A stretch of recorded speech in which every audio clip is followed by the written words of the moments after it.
a 65 North Kajiado North roads that are yet to be completed. Please just do a commitment on the same, because it's something that you really understand. You may not need to go back to the office. The Kajiado North 65 kilometers road that has yet to be connected along the Kajiado North, and the connection between Rongai to Kitengela road. Please, Honorable Speaker, thank you very much. Honorable CS.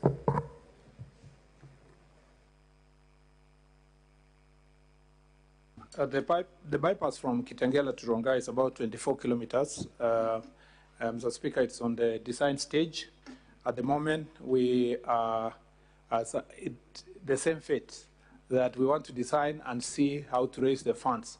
Initially, we've been thinking, in the past we thought maybe we should do a PPP from this junction at Galeria, a ring road up to Karen via Kiserian, Rongai, Kiserian, Kajiado to the corner here. Those plans are still being thought through, and whether it is economically viable to deliver it through PPP.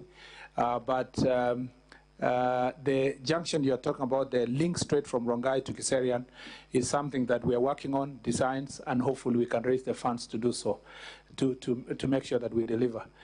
I think, Mr. Speaker, I had a meeting with all the leaders of Kajiado County, and a number of the proposals, including the senator, including Senator Tobiko, and the other elected leaders, and there are a number of roads we discussed how to go about it to deliver. I believe that let's first sort of the problem that is the elephant in the room is the pending roads. Once we deal with the pending bills, we'll see what to do. We are only able to do new roads if we have the support of development partners. But the country as it stands now, there is a huge pending bill of 155 billion. And there is another problem, which is committed roads that are about 700 billion that we should be able to deliver. We ought to deliver against a budget annually of about 50 billion.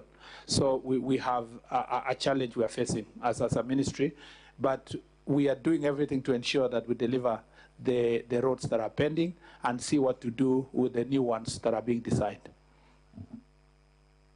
Thank you. So we go to the next question, number 030, Senator Mwenda Gataya. Thank you, Honorable Speaker. I am seeking to know from CS Rons, who also happens to be very conversant with the Tharaka County.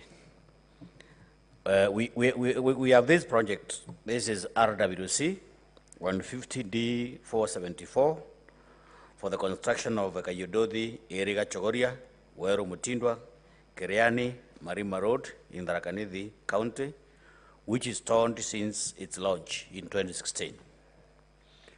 So, Honorable Waziri, what measures is the government taking to ensure the completion of the project, and could the Cabinet Secretary provide a timeline for the same?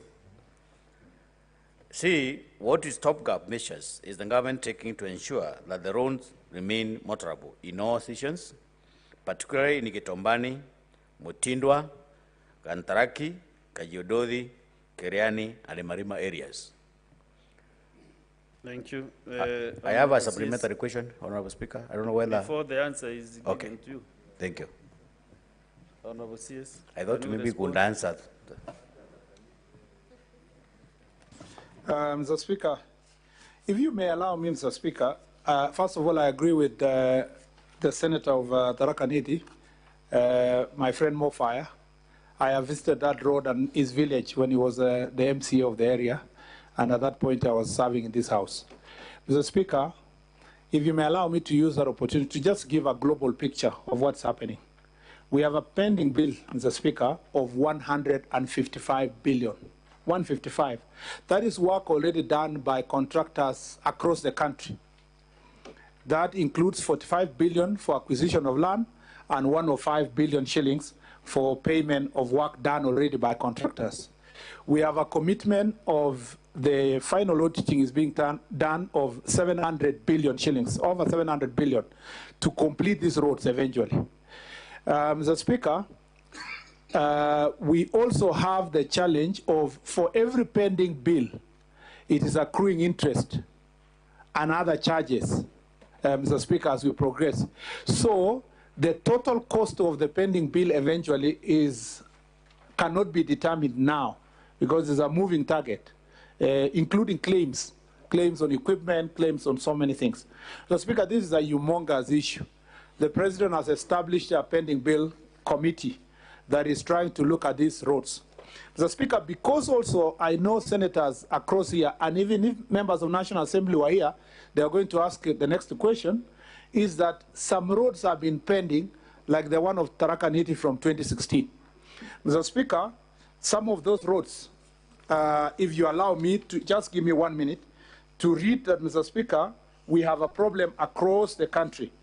Roads like the one in Meru, Mr. Speaker, in the Gembe region, where it was awarded, a road was awarded, Mr. Speaker, in 2016 in Maua, Atiru, Kilili to National Park.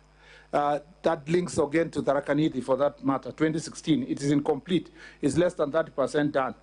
A road in Makueni, Mr. Speaker, that is Kali, Kikima, all the way to Kikima, Utangwa Township. Again, that is a road, Mr. Speaker, that is still pending from 2020. You have roads like Mara Chuka, which, Mr. Speaker, have been pending from 2018. You have roads in Kitui, Mr. Speaker, that have been pending from 2017. You have a road in Mandera that has been pending, Mr. Speaker. This one is even a challenge, 2018. West Pokot County, Kapsait, Kapsangar, Tapaj, Mr. Speaker, has been pending from 2019. You have Nandi County, Mr. Speaker, that has been pending from 2017. You have some roads in Elgeyo Marakwet again like that, Mr. Speaker. You have roads, Mr. Speaker, I said this one for Nandi of Timboroa has been pending from 2017. So why am I saying this? It's because, Mr. Speaker, when I visit around the country, most of the leaders, including senators, would create an impression that a road is pending only in his village or is in the county. This is a national phenomenon, an inherited problem. The road, for example, this one of Tharaka Nithi, Mr. Speaker, I wish to acknowledge that the Kaji Uduthi Irika Chogoria Meru Mutindwa Kiriaini Marima Road, Mr. Speaker, was awarded in 2016 and has stalled since 2021 following the withdrawal of the contractor's assignee citing non-payment of certificates. The 23-kilometer road project was awarded to Ms. Dawn Woods Company Limited in November 2016 at a sum of 978 million shillings, 662,957 for construction of works and 106,000 for maintenance of works. 106 million, sorry, 648,784 for maintenance works. The contract period was months within the initial date of completion, was 24 months, with the initial date of completion being 21st November 2018. Mr. Speaker, however, the contractor only achieved 10.3%, which translates to 2.3 kilometers of tarmac, having faced a significant constraint in completing the project. The contractor consequently sought leave to assign the project to Ms. China GMC International Limited, which was granted to allow completion of the project. The assignment commenced on 2nd September 2019 for a period of 2 months, to revise the project completion to 1st May 2021. Following the assignment, additional milestones were achieved, amounting to 6 kilometers of tarmac, bringing the cumulative achievement to 9.32 kilometers. Unfortunately, the assignee suspended works at the project on 27th of November 2021 due to pending bill of 121,986,886.08. The achievement to date therefore remains 9.32, which is 37% aggregated progress.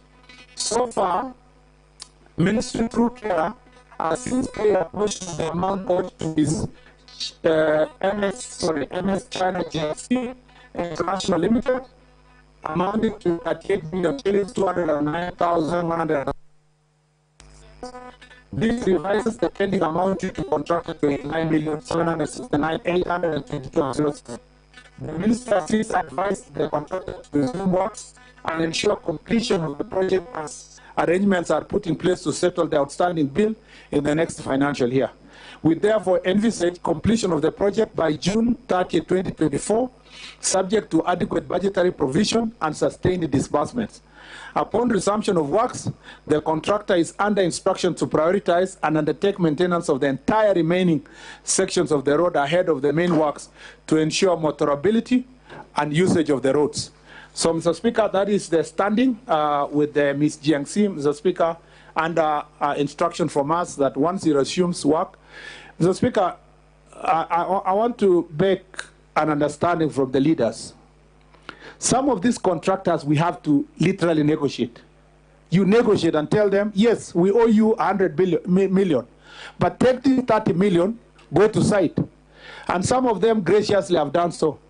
And I have no shame to say most of the Chinese contractors have spent a huge portion of their money sustaining their presence on the ground. Partly because they have good support from their country, perhaps how they access credit is a bit better. Our contractors, local ones, are really struggling, Mr. Speaker, because of the burden that comes with a pending bill, especially if they are borrowed from our commercial banks with the interest rates that are double digits, sometimes going up to almost 20%. Mr. Speaker, I will endeavor, and I assure the Senator that the negotiations that are ongoing, I'll work hard to make sure that this contractor comes on site. And Mr. Speaker, I want to also request the Senators, because I've seen some Senators complaining. If some of these works are being undertaken by the Chinese contractors, you should be grateful that they have capacity to be sustained. But some people here, Mr. Speaker, are very uncomfortable with having a foreign contractor not understanding the dynamics that, Mr. Speaker, we have to go through to make sure that those contractors are delivering for the people, because we look at the road itself. In fact, to the contrary, Mr. Speaker, locals, when you give a local contractor now, you find a situation where the locals are saying we want the other foreign contractor to do it first. It is not because all our local contractors are incompetent. It's just because access to credit and the huge pending bill has made the local contractor struggle with delivering this road, Mr. Speaker. I thank you, Mr. Speaker. Senator Gatoya, can you ask your supplementary Honorable Speaker, I have a supplementary question that one of my constituencies in Tharaka-Nithi County has been politically neglected in terms of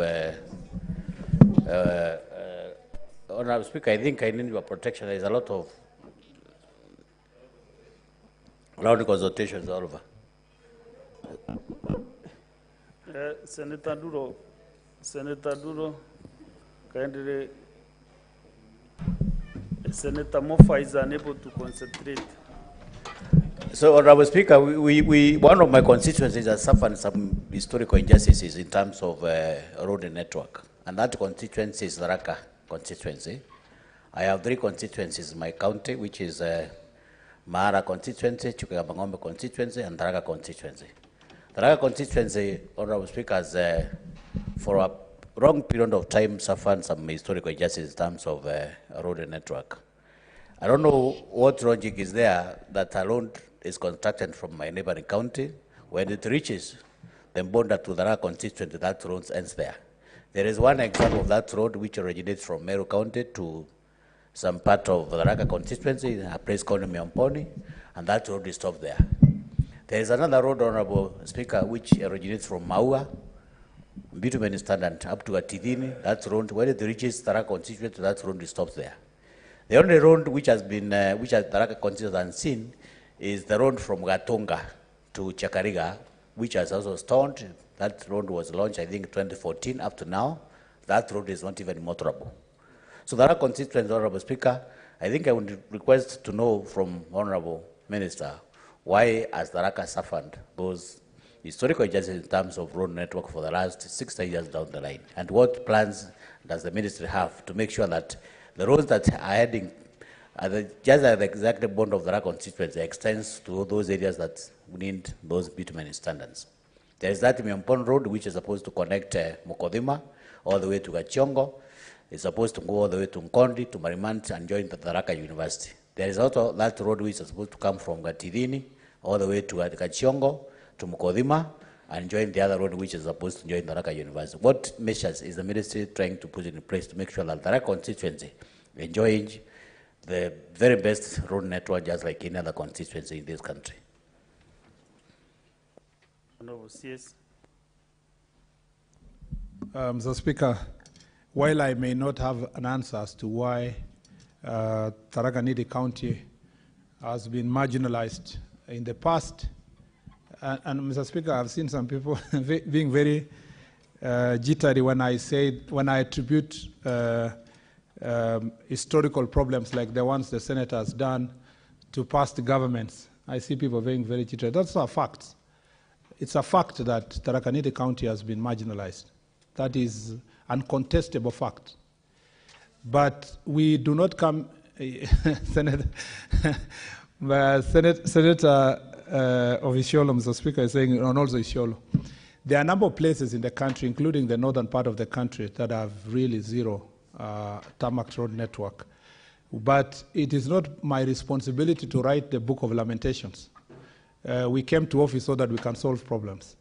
And so one of the problems we have is to see how can we make sure that every part of this country, at least everybody tastes some level of development for equitable distribution of this infrastructure. The same way Senator Tobiko raised about Kajiado is the same way the Senator of Tharaka Nithi is asking. But there are plans underway to tarmac Miamponi, Mukodima, Gatunga, up to Tharaka Road. Mr. Speaker, we are also alive to the fact that I was here with Professor Kindiki, my teacher, the CS Interior, when we went to see the road of Chagarika Marimanti, which is still pending from 2014.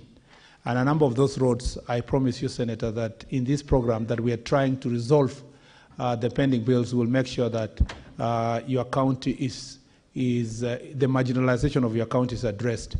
The other thing I want to give the country, there are so many people who are disillusioned because of the state of infrastructure pending from 2014, 2015, 2016 up to now. I want to give them the word of assurance. The government of President William Ruto and the Ministry of Transport and Roads and Transport under my watch is doing everything possible, working with our development partners. You've seen the progress we've made, especially with the support we are receiving from the multilateral agencies, World Bank and IMF, that you saw this week. The President has sent me to also talk to Chinese government, and I've been there 3 times. Mr. Speaker, I have acquired the notoriety of being sort of closer to the Chinese administration because a greater portion of these roads are being delivered by contractors from China. There's a program we're working together.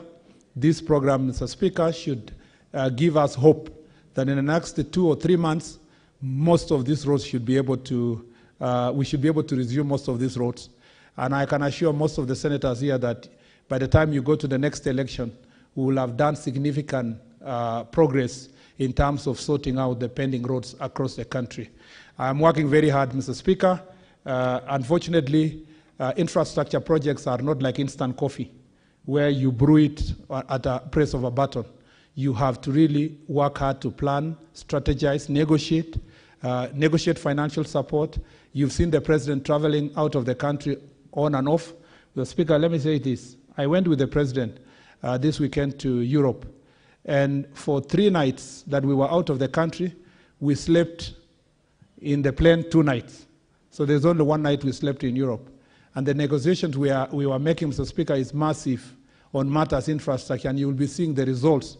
So because these things require careful planning, one philosopher said that it's better to take 1 year planning and deliver in 6 months than to try to do things quickly in 3 months and fail to deliver.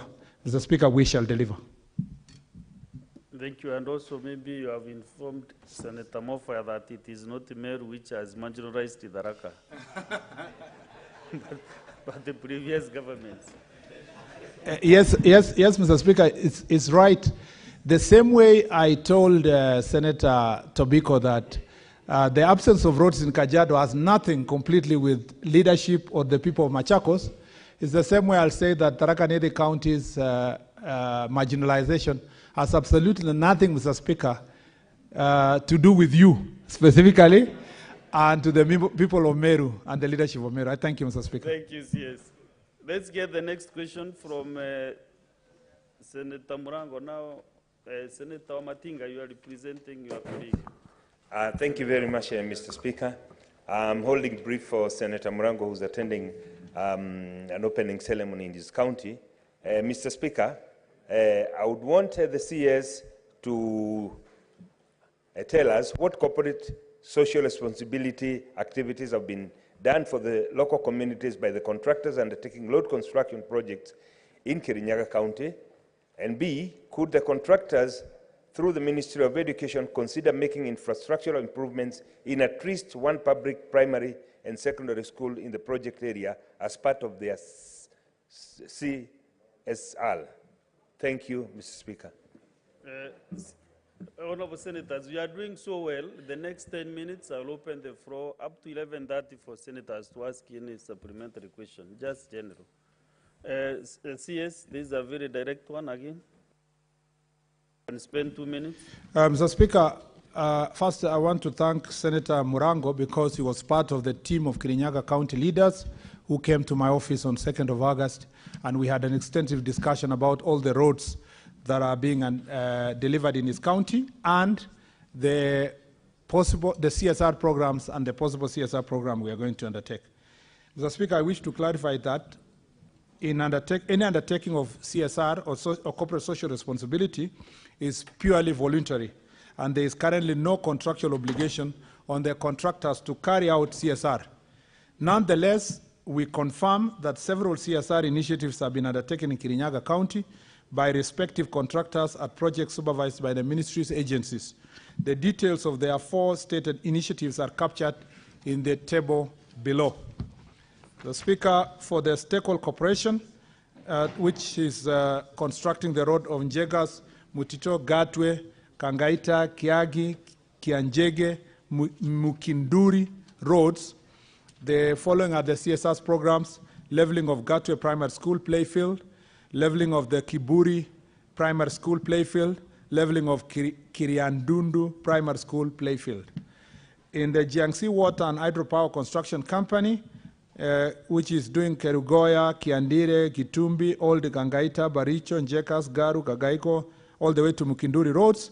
There is the construction of modern washroom at Ngaru Primary School, construction of a basketball pitch at Ngaru Girls Secondary School, leveling of the Ngaru Secondary School playfield, and leveling of Kiranja Secondary School playing field.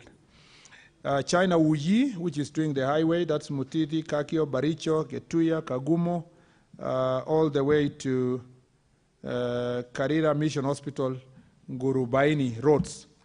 Mr. Speaker, I've done the construction of a dormitory at the Ngaru Girls Secondary School. I reaffirm that due to consideration was made of primary and secondary schools' infrastructure needs in the project areas following consultation with the stakeholders. The contractors have since completed the listed projects and handed them over to the respective institutions. I thank you, Mr. Speaker. Senator Matinga, are you versed with those locations? Or Mr. Speaker, sir, coming from a neighboring county from Kirinyaga, this is my second home, so I'm quite conversant with that. So do you have any supplementary questions? Well, I'll on that one, I'll skip on that one, and then I'll go to the next question. Okay. Then after which I think then I can put one supplementary question. Number 060. Thank you very much, Mr. Speaker, sir. May the CS tell us why has the project of the upgrading to bitumen standard of Muriro, Rumandi, Goshe, Mahigaine, Nyamindi, Kianungu, Kiaumbu Road in Mwea constituency in Kirinyaga County not commenced despite the award of the contract? B, could the Cabinet Secretary indicate the status of contract for the construction of the said project, considering the delay in its execution? And C, what measures is the government taking to ensure the commencement of the project? And could the Cabinet Secretary provide a timeline for its completion? The Honorable CS. Mr. Speaker, I'd like to state that the project for upgrading to bitumen standards of Sagana, Kadhaka, Thiguku, Mururi, Mikaini, Nyamindi, Kimbuini, KTI, all the way to Kwangaita roads, Mr. Speaker, has commenced. However, the project has registered slower progress than anticipated, arising from several challenges, including financial constraints facing the contractor and adverse weather at some sections of the project.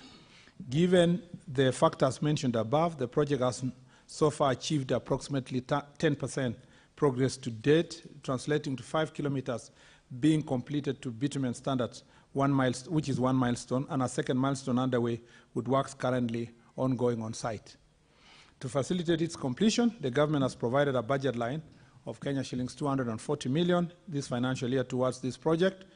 To date, the project has been funded to the tune of 140 million shillings, which was utilized to pay the bulk of the contractor's outstanding dues, and the contractor has since fully resumed operations and is on site.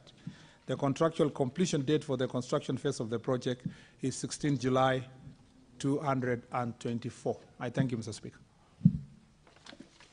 Senator Matinga. Thank you very much, Mr. Speaker and the CS, for that comprehensive answer.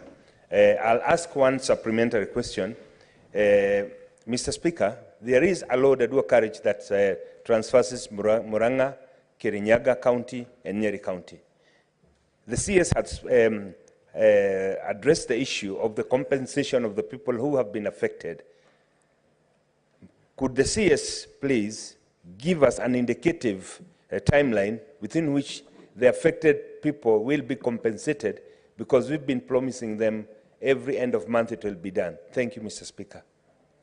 CS.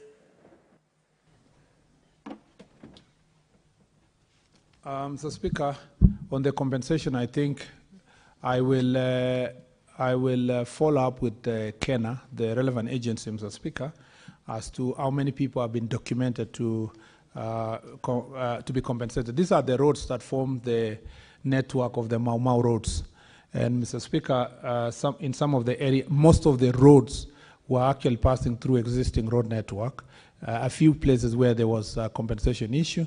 I remember, if I can do it offered, because it's a supplementary question, we had an extensive discussion with the board leaders of Nyeri and Kirinyaga on question of compensation. So I think it's for us to follow up to see how far we can go to make sure that this compensation. But the good story there is that these are people who accepted to the road to progress without really erecting roadblocks. That is the same. I had seen Senator Wambua here. The same situation happened in Senator Wambua's county, where in Kitui, where a number of places citizens give in as you work on the compensation, and I will follow up to make sure that compensation will be prompt and adequate. I thank you, Mr. Speaker. Thank you, Honour CS. The next question and last one is from Senator Boni Kalwale. Thank you, Mr. Speaker. Mr. Speaker, sir. Question number 065 for the record purposes. Yes.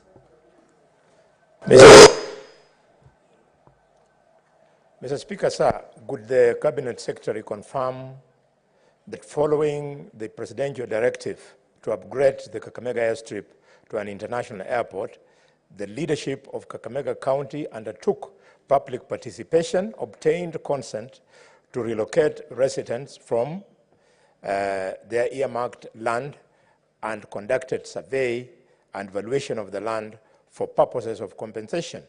And two, what steps is the national government taking to execute the presidential directive? Are they two all there? Is that all? Okay. CS.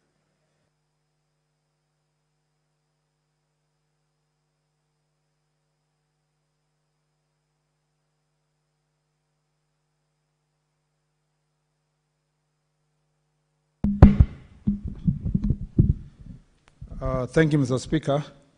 Mr. Speaker, I am pleased to appraise this House on the information sought regarding the status of the upgrading of Kakamega Airstrip to an international airport as requested by Senator Boni Halwale and as communicated in the letter to my office. Mr. Speaker, the Kenya Airports Authority received an invitation dated 10th August 2023 from County Government of Kakamega requesting for technical assistance in planning and the proposed expansion of the airstrip. Subsequently, a team comprising of the representative of KAA, Kenya Civil Aviation Authority, National Land Commission, and County Government of Kakamega carried out an inspection of Kakamega Airstrip on 18th and 19th of October 2023 to assess the proposed upgrade of Kakamega Airstrip. Honorable Speaker, I wish to inform the House that the Senate that the Kakamega Airstrip was initially designed for DHC-6 aircraft, which capacity of 13 passengers as the critical aircraft, and was to be upgraded to accommodate Fokker 50 aircraft to 60-seater.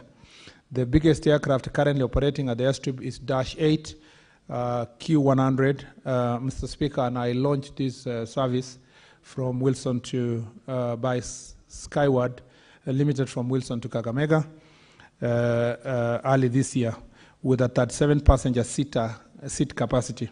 Based on the design, aircraft, and considering the topographical and environmental constraint, planning studies conducted by the authority indicate that the runway can only be extended up to a maximum of 1,400 meters.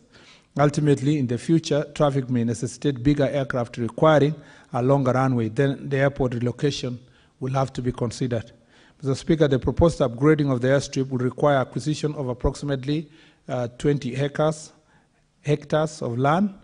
This is to allow development of critical facilities as well as comply with the International Civil Aviation Organization recommended standards in terms of critical separation and obstacle limitation requirement. During the site visit at Kakamega Airstrip, the county government of Kakamega appraised the team from KA and KCA on the survey and evaluation of the parcels of the land affected by the proposed airstrip expansion. However, the evaluation of the affected parcel of land has to be verified by the National Land Commission in accordance with the Lands Act 2012 and the National Land Commission Act No. 6 of 2012. Further, the authority will undertake the environmental and social impact assessment and resettlement action plan for the airport expansion. Let me just say, the technical report talks about 20 acres, but I don't think, Mr. Speaker, we need the 20 hectares per se to extend to the 200 meters. And so I have had a conversation with my team that it is possible to achieve 200 meters fast, even before we're acquiring the full 20 hectares. So I have asked them to go back and check what the limited number of acres we need specifically to fast extend to 1,400 meters, so that then it can accommodate slightly bigger planes of about 60 to 70 capacity.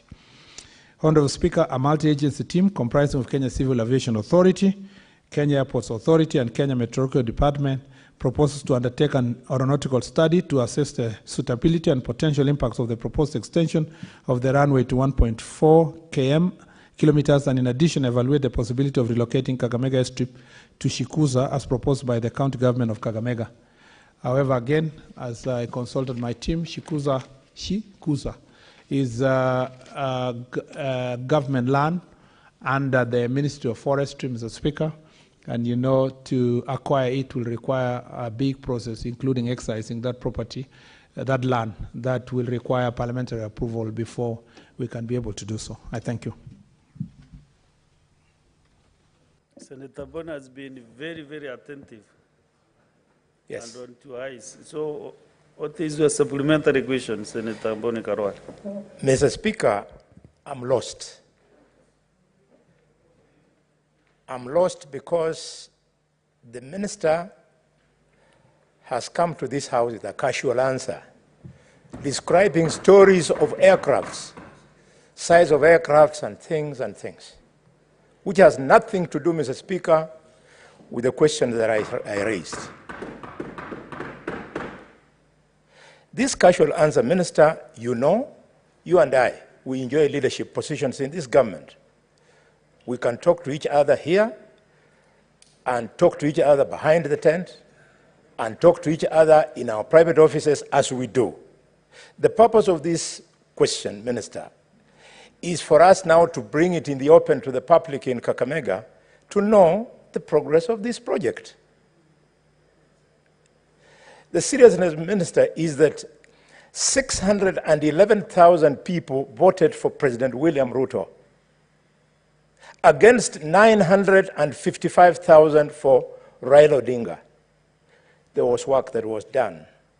And now, when you treat us casually like this, you know that on 8th of December 2022, the President came to Kakamega. Senator Boni, can you be very specific on your question? Mr. Speaker, sir, because he was casual. Know the history of the voting and what happened? Yeah, I've left out history of Just voting. go specific. Your indulgence. What you need to be addressed. Mr. Speaker, your indulgence, please.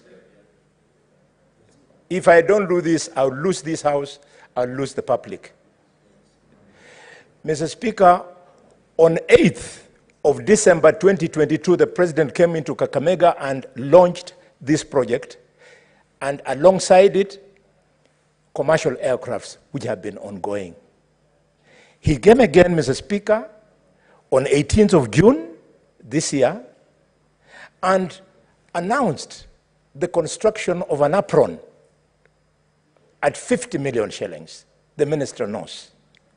And lastly, Mr. Speaker, on 25th of August, the President stayed in the county for 5 days, and this was the project. So I was expecting the minister was coming here to tell us only two things. When is the payment for residents going to commence? Because from that time last year, they stopped doing end development. They know they are moving out. And two, to tell us when is the construction starting. That is called, Mr. Speaker, Those Mr. Speaker, are sir. very pertinent questions, and I think they are very indirect. Yes, Mr. Speaker. Mr. Speaker, I feel extremely offended that this is how we are treating the public that gives us the same money that we use to develop projects. You wait for the answer, Senator Boni, and then you can maybe react later on. The Speaker, Mr. Speaker, of course, I have maximum respect for the Senator Halwale, not just because we serve together in this chamber, but because he is at the top leadership of this administration. Mr. Speaker, I have given the answer, and that is the answer. The answer being, Mr. Speaker, that first, we can't go beyond 1.4 kilometers. The international standards that are observed for establishment of an airport, Mr. Speaker, tells us that in terms of the approach to that runway, we can only accommodate 1.4 kilometers. And to do so, Mr. Speaker, we must acquire land. I spoke to Governor Barasa this morning on the same issue, Mr. Speaker, because Senator Kalwale knows one thing, that in the said meeting, the county government offered to acquire the land. And Mr. Speaker, that is why there was a meeting between KAA, KCA, and county government. The answer is very clear. It says, Mr. Speaker, that the acquisition of land can only be achieved under the law through the National Land Commission. Mr. Speaker, the answer is also very clear, that to achieve an international standard, a different place must be sought to establish an international airport. An international airport, Mr. Speaker, cannot be built in the location where we have, and with the expansion that is needed, it would require billions of money to even try to move people. Mr. Speaker, that is our government, Honorable Kalwale. That is the situation we found ourselves. It requires, you were in the meeting. You were in the meeting, Mr. Speaker, and the answer of, Mr. Speaker, 400 million was required in the discussion in the meeting for purpose of, Mr. Speaker, expanding. The county government said that to acquire that land, they need 400 million from KAA and the national government. The President made it clear that the support would be needed, Mr. Speaker, for purpose of expanding that land from a partnership with county government. So, Mr. Speaker, the Honorable CS cannot come to the chambers and August House, a very respectable house, and give an answer that is outside the technical advice that comes with the specification of what an airport looks like, Mr. Speaker. But I appreciate the passion that with which Senator Kalwale is prosecuting this matter. It helps my ministry if it was possible that Parliament appropriate some money for purpose of that acquisition, if that passion also can be channeled to the National Assembly to look for the resources. But we know the circumstance under which we are operating, Honorable Kalwale, that we must keep certain level of fiscal discipline because of the challenges we have as a government. I thank you, Mr. Speaker. Thank you. Now we go, as per my directive, I want to open the next 30 minutes to the members, senators, to ask supplementary questions, especially on airports, who has a similar supplementary question, so that we tighten up this process. We ask your supplementary. Just 2 minutes, Senator Sifuna. Thank you, Speaker. Just like Senator Khalwale, I believe with great respect that the CS misunderstood the question that I asked and he answered the question, the wrong question. The question I was asking, Honorable Speaker, is if you look at the design of the terminal of JKIA, provision was made for drop-off points of passengers coming in, not the ones on the air side, Honorable CS, not the ones on the air side. You're talking about passenger boarding bridges. No, that's not what I'm asking. Provision was made for drop-off points at the terminal entrances, but those accesses were blocked. That's what I'm asking. Why is it not possible? What is the rationale? And in this house, we will insist on honesty. I want the CS to be honest to the people of Kakamega. There is no business case for an international airport in Kakamega. That's what you need to say. Say that the president lied. That is what you need to say so that we move forward. Mr. Speaker, I thank you. CS, kindly. Mr. Speaker, I thank my learned friend, Senator of Nairobi, for the clarification. I understood you initially to be the passengers that are arriving.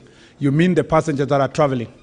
Mr. Speaker, there was a security protocol that was established, particularly when we entered into agreement with the UK and the US administration to enable us to have direct flights, particularly to the New York. And part of those protocols was to ensure that we keep to dropping passengers at a reasonable distance to the terminal itself. That is why you see all that area has been blocked. You know, your people are dropped a little bit far away, not very far though, but about, say, is it, if I guess, maybe 50 meters away from the veranda. But also the construction of Terminal 1A after the fire of 2014, never put into consideration the need to have a good veranda and canopy that can be able to, people can be dropped properly. So there was a design problem that happened, and we acknowledge. In fact, in the reports of KA, the discussion is how do you now remodify the existing terminals and put it on a canopy that can come way in front that will allow us then to drop people where, a place where there is shade. So that was a design issue. But there's even a more critical problem. At the main gate up there, people have to alight, then they are searched, then the car is searched before you go in. If you, 3 weeks ago, in chairing a meeting that is multi-agency at the airport, I instructed the people working on the port charter and the KA itself also to work towards us getting scanners at the entrance that look like all the other parts of the world that will enable us to scan vehicles and scan everybody without really requiring anybody to alight. What has happened in other countries also is advanced passenger information is provided for before passengers come to the airport. So by the time someone, you know, what other countries have done is that they have a general data of everybody. By the time you're coming to the airport, they know who's in this car. So police only stop a certain car if they have certain suspicion. But in our case, because of the same desire to maintain our direct flights to New York, people have to alight and search. But going forward, we are thinking of how can you get scanners that can be able to check the vehicles on high speed without people being able to alight. So there are two reasons. The other one is a security related, but also the construction and design of the airport never put into consideration that very important factor. On the Kakamega, the president never lies and never lied. The point is that, and Senator Kalwale was there, it was a partnership between the national and the county government. And there are certain commitments that the county government gave. In fact, I can say this because I think I was called when the meeting was going on. The county government committed that it is easy for them to get the land, only for them to realize later that it is very costly. It will need about 400 million, which is not available in our county government. So because of that situation, the discussion that we've been having is to find out how can you fast move to 1.4 kilometers, as you think about making the airport reach 2 kilometers and so forth. It is important to have aerodromes in most parts of the country. It eases communication. People going to Kakamega are now landing there. They are home on time. We want to make it a commercially viable airport that can carry at least 60, 70 people.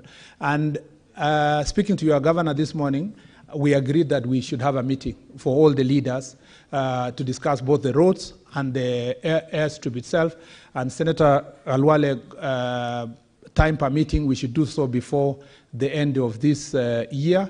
And if there is any delay, let's do it the first week of January or the second week of January. We agree exactly what can county still be able to do. Many people in the county are proposing you go to that land. It's called Issue. It's near the forest, Sikusa. But again, as I've told you, I've done my homework and I've found that you will need a long process, including parliamentary approval, for you to excise a forest land to move the airport to that place. And my answer is as clear as it is. And you are always welcome to have further discussion on this issue. I thank you, Mr. Speaker.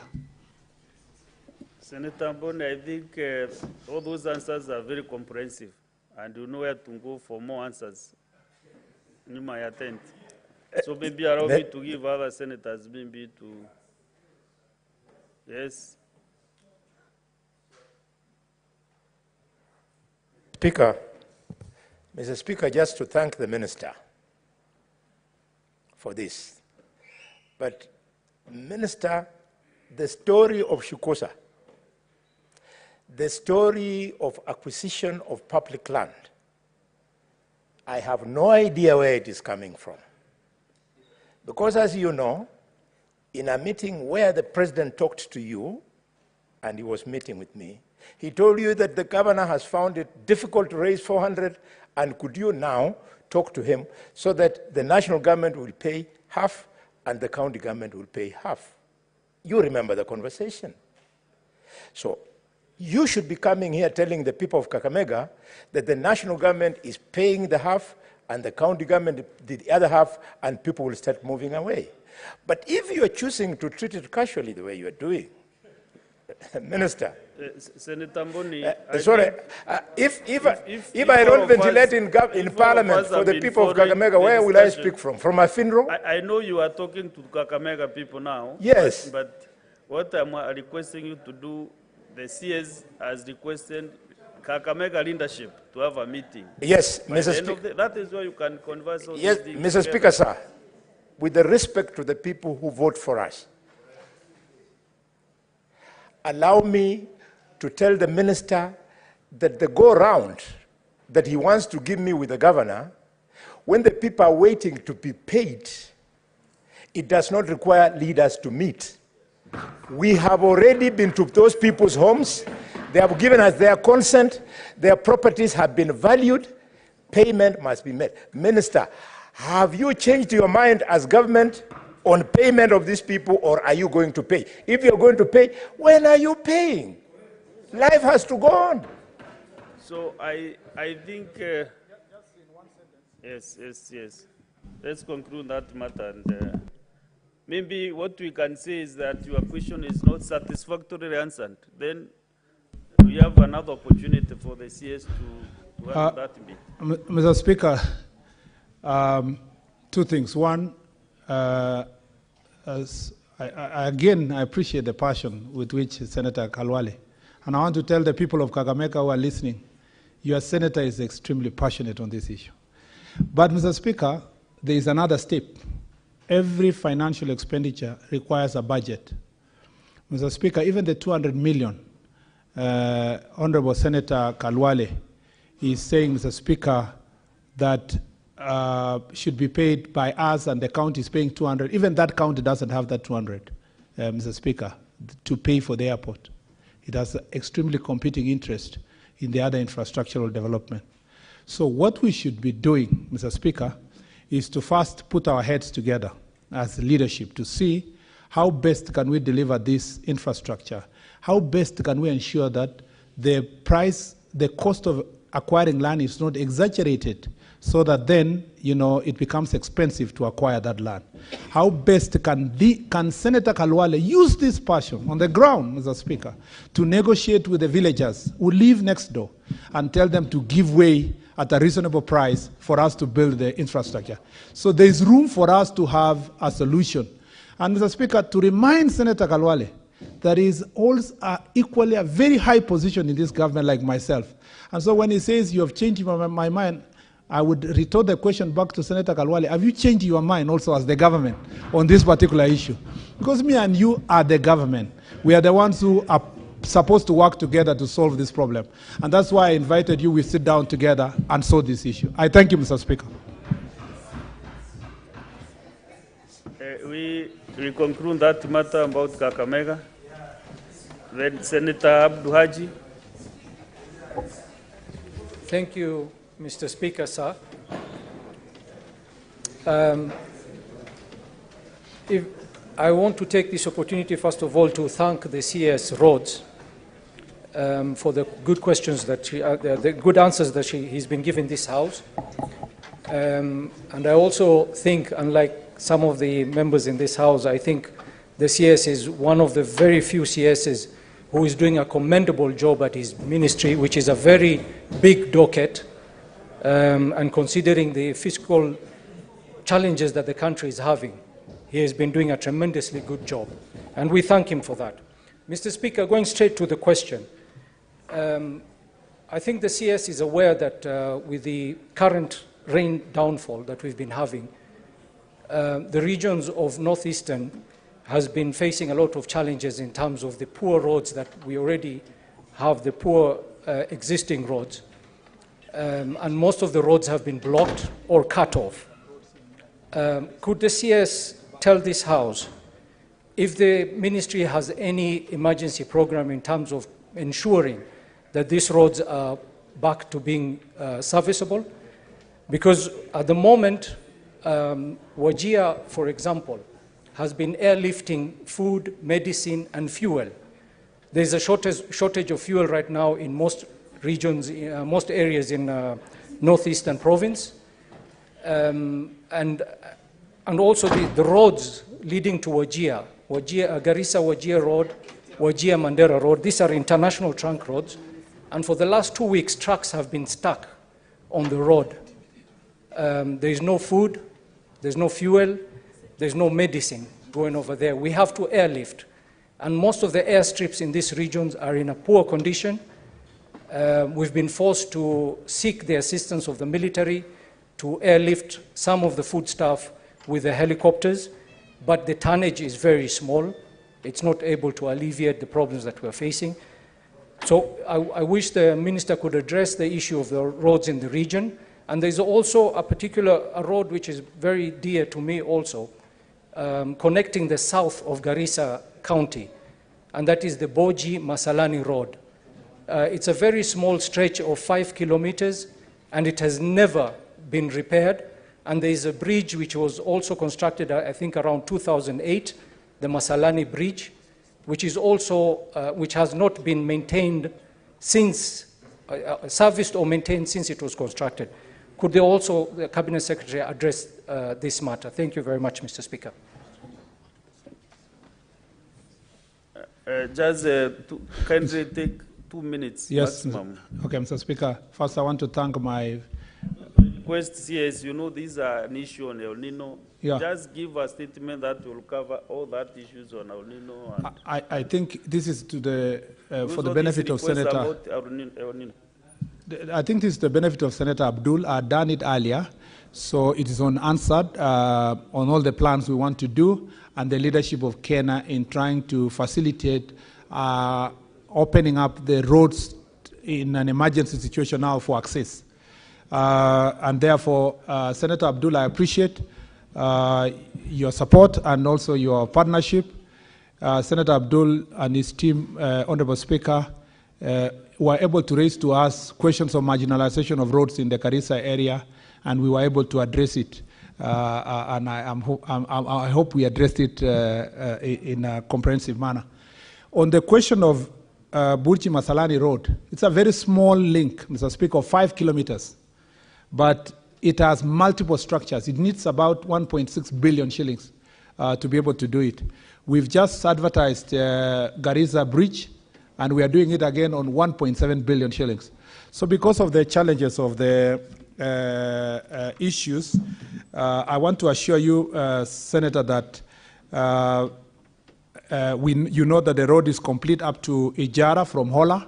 Hola to Ijara is complete. That remaining section of 5 kilometers, we are working on it to get the resources for it. And because of the importance in the Delta region and the irrigation programs we are working hard to see how we can deliver that particular road. Thank you, Mr. Speaker.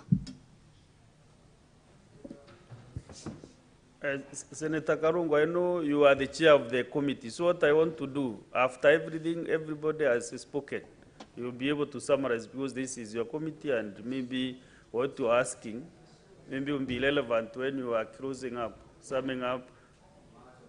Yes, you are a big man in that committee. So next is Senator Kipkolil William Cheptumo. Thank you, Mr. Speaker. I wish to thank the CS for heavily answering the questions from this House, Mr. Speaker. And Mr. Speaker, you know the CS was my former acting senator. And I recall before he left this House, when he was being removed as a majority leader, he said they will come back strong. And I think it is true he has come back now as a CS. But Mr. Speaker, Baringo County has 3 major roads which have stalled for a while. That is the Anamoy Tenges Road, Kipsaraman, Bartabwa, Kenyej, Aror Road, and Karandi, Mochongoi, Marikat Road. And Mr. Speaker, 3 months ago, we had a session as Baringo leaders with the CS. And Mr. Speaker, at least I'm aware that Kipsaraman, Partabwa, Kenyach Road, there is now advertisement to replace the contractor because the one that was there was not able to perform the functions of doing that road. So, Mr. Speaker, my question to the CS is, when are you, Mr. CS, going to begin because this road was stalled for reasons we all know. When is the construction of these roads going to commence? So that then we have, like Mr. Speaker, the road from Karandi all the way to Mochongoi is a very important road. It connects Baringo to Laikipia, and it has a lot of economic value. Just like the one from Tenges, I know more to Tenges, and from Kipsaraman all the way to the county where the CS comes from, the Elgeyo Marakwet. Mr. CS, when are the works beginning for these roads? I know you shared with us 3 months ago, but I would like to know on behalf of Baringo people to know when the works will begin. Mr. Speaker, as a resident of that region, I am very familiar with the roads as raised by Senator Jeptumo, who has been very passionate about completion of these roads. Particularly, Mr. Speaker, Karandi Machongoi Marigat Road is important, not just for economic connection, but tourism also and security in that area. Mr. Speaker, the contractor SBI, we've been negotiating with the contractor to see if he can come on site on an agreed fee, because as I said earlier, the amount of money sometimes we have to give to these contractors is little. So we need commitment from the contractor first before we pay them a portion of what they deserve as part of the pending bills. And so, Mr. Speaker, on that road of Karandi Machongoi Marigat, again, I insist that as we work on the resources, we are going to return the contractor on site. He's done a good job so far, but the financial constraint is the reason why he's not there. They are in Amoy, Tenkes, and Kapkayo, Kipsaos Road. I want to inform Senator Jeptumo. I was with him 3 months ago at Kabartonjo, and I had promised that the contractor was going to be on site within 2 weeks. Unfortunately, that contractor, Honorable Jeptumo, ran away. Honorable Senator Jeptumo, the contractor, was not willing to continue working. We've had to work together to negotiate an assignment to another contractor. That negotiation is ongoing. I hope we can reach an agreement in 2 or 3 months. Unfortunately, interestingly, it's not finances that has made the contractor to run away. I think he's just having a change of mind in terms of operating within the country and wants to wind up the programs that they have so that he can move to another location. That negotiation is not going. I hope by January thereabout, the new contractor will come on site to replace the one that is exiting. On the one of Kipsaraman, Bartabwa, you have seen that we have up to Aror and up to Kapsawar. We have advertised that road, Mr. Speaker, and as soon as it closes, which I think it's closing in a week's time, I think a week, yes, an evaluation will be done and the contractor will be awarded based on the budget that we used to have with a little bit of enhancement. We are going to give a contractor who is going to be responsive. Again, when I was in Baringo with Honorable Jeptumo some 3 months ago, I promised that I was going to do that. The same thing I did in we did in most of the counties. In Meru, we did the same for 2 roads. In Kakamega, we did again re-advertise a road. In Nandi, Mr. Speaker, we did the same for the road in Mosob in Kaiboi, and the road that comes from Kobere to Timbaroa, Mr. Speaker, in Nandi County is one of the similar roads we have advertised together. So the contracts are closing next week, and then evaluation will be done. We shall award, and I believe we shall deliver, Mr. Speaker, for the people of Baringo. I thank you. Thank you, CS. And honorable senators, we only have 20 more minutes, so we need to be very quick with our questions so that we can be able to release the CS. Senator Olekina, and please make your question very brief, no stories behind it. Thank you, Mr. Speaker. Ordinarily, I would not ask questions, but the matter was determined in court, and I respect the rule of law. I was listening to my good friend, former senator, and at what point I thought he had changed to become a senator when he was responding to the Honorable Majority Whip. But my question to him is very clear. Mine has to do with the road from Suswa to Ngong. Mr. Speaker, it is only 60 kilometers. That road, if you are a frequent traveler to Narok by road, you know, a lot of people nowadays use choppers, so they don't really feel it. Once the Maimahio road is clogged or there is an accident, you actually end up spending a lot of time there. You spend the whole night, you sleep there, and we lose millions of shillings. So, Mr. Speaker, my question to Waziri Murkomen, what happened to the contractor on that road? Why is it that it's only where there is a bridge, it's only where there is a culvert that is not completed? Yet the SGR started and completed when that road was still under construction. It is a very beautiful road, a very scenic road. So, Senator, Mr. Speaker, please, I want to urge request you to be very short. I'm going and to, brief. in 5 seconds, I'm going to request the Honorable Murkomen to provide us with clear information on what happened to that road and to please prioritize completing that road, because it is less than 6 kilometers which is remaining for us to have an alternative road to Narok, and Bomet and Kericho and everywhere else. Thank you, Mr. Speaker. CS, with your indulgence, can we take another question and then you can answer two questions? Okay, yes, Mr. Speaker. Senator Veronica Duarte. Honorable Speaker, thank you for the opportunity and welcome CS Transport, Honorable Murkomen, to this House once again. We appreciate the efforts you are doing in your department, and I can assure you your work is cut out and you will need to do more. So I'm happy that you are a young person, because you'll need to put much more efforts so that we can see tangible infrastructure development in our country. CS, I want to first take up the issue of the annoyance, unnecessary annoyance and inconvenience that is being experienced in Jomo Kenyatta International Airport by passengers who are coming into Kenya, either as tourists or returning Kenyans or Kenyans traveling, Honorable Cabinet Secretary.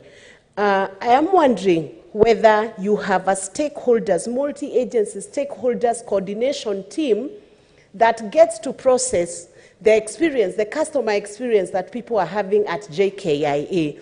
Because it's been awash in the social media. So many passengers have complained. I have seen students who are being ransacked in their bags looking for new items to be charged by KRA. Is that necessary, and can that be stopped? Because you are able to tell when it's a student, 19-year-old, what items do you expect to find in those bags in order to tax? Can we do things in a much more tidier way at the airport and use a multi-agency stakeholders Senator approach? Veronica, I wish you would be brief with your question. Yes, Mr. Speaker, I haven't even asked the real question that I want to ask. Please go direct to the question, please. Let me just ask that question. The Mau Mau Road is a low-hanging fruit for your ministry, because a big percentage of that road has already been completed. There is this portion and connection that has not yet been done, Speaker, which would then connect the Kangare Gorwene Makomboki Road, which would give connection to Geturo Gatiaine, and that would effectively connect Muranga to Nyandarua County, connect to Nyeri County, and connect to the Mount Kenya region counties, Honorable CS. When do you look at, what are the projected dates for completion of this road? Why are you not taking advantage of the fact that it is almost done and can be completed and serve over 11 counties?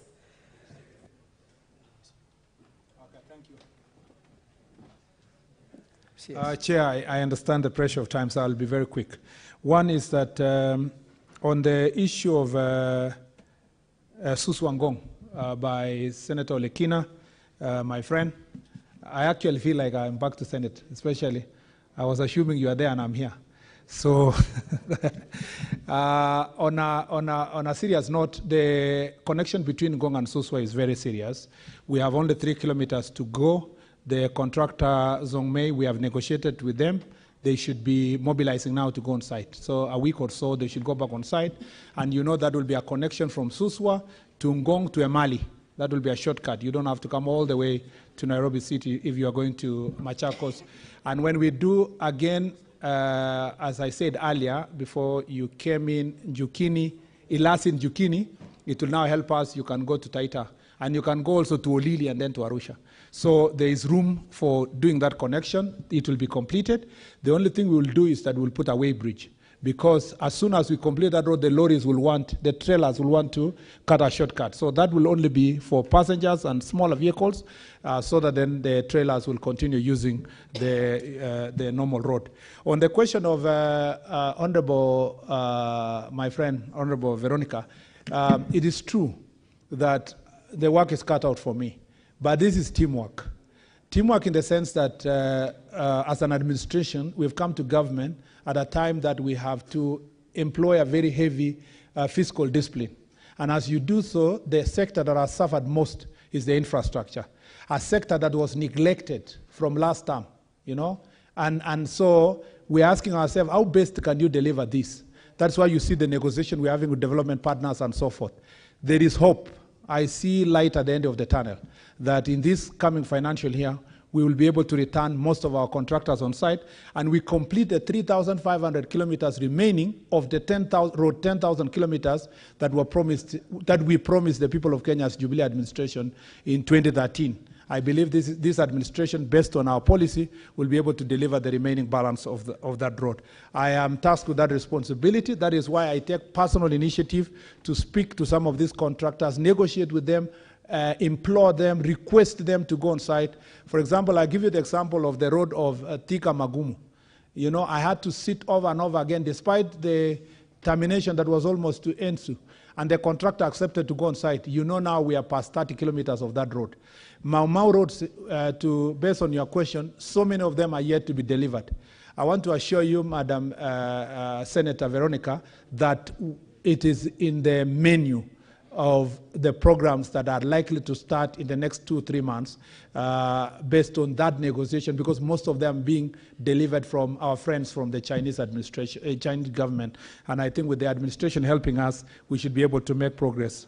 Lastly is to say that at the airport, after that, there was for many years, there have been a clamor for airport charter that brings together all the players at the airport. The problem is that the Ministry of Transport and the KA take a beating for sometimes things that are done by the immigration officer or the tax officer, the KRA officer at the airport. Now, for us to take that responsibility fully, we need to implement the airport charter.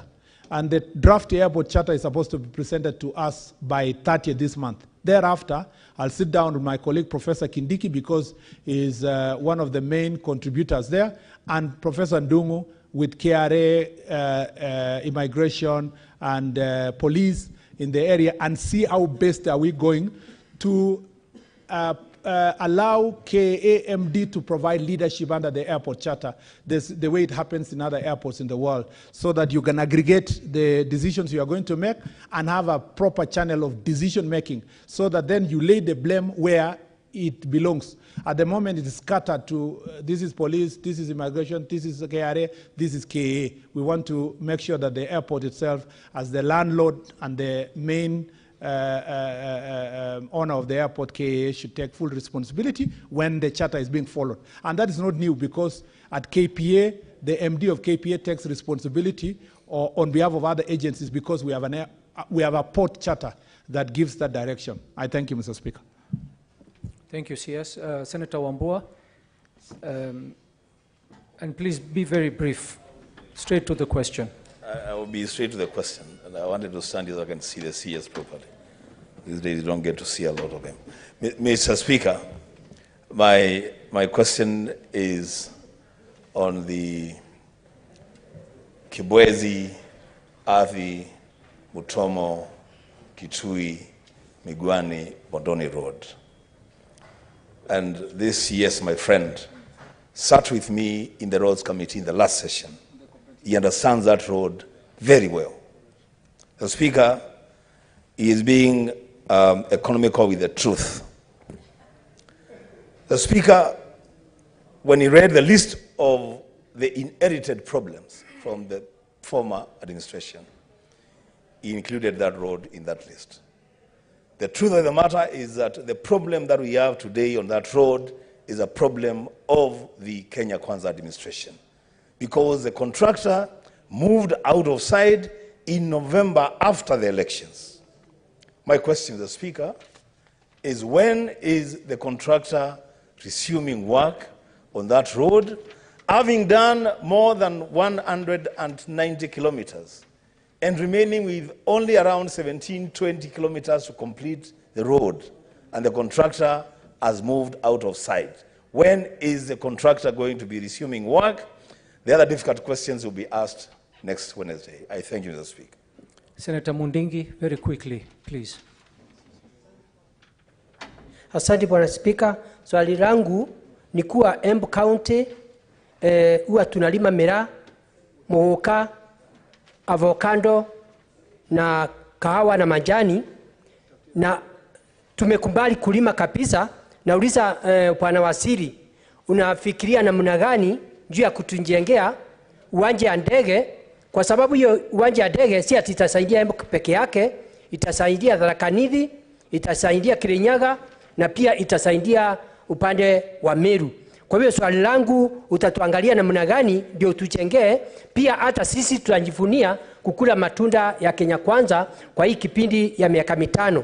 Kwa sababu unajua pale kuna uwanja wa ndege ambaye haitumiki. Tunataka kujua kama serikali ya Kenya Kwanza haina pesa, kama mnaweza kuturuhusu tutumie hiyo uwanja. Kwa sababu magari mingi ya miraa inatembea na imekuwa na shinda kwa sababu ya kuwa watu. Asante Bwana Speaker. Asante. Can we take another question from Senator Kavindu?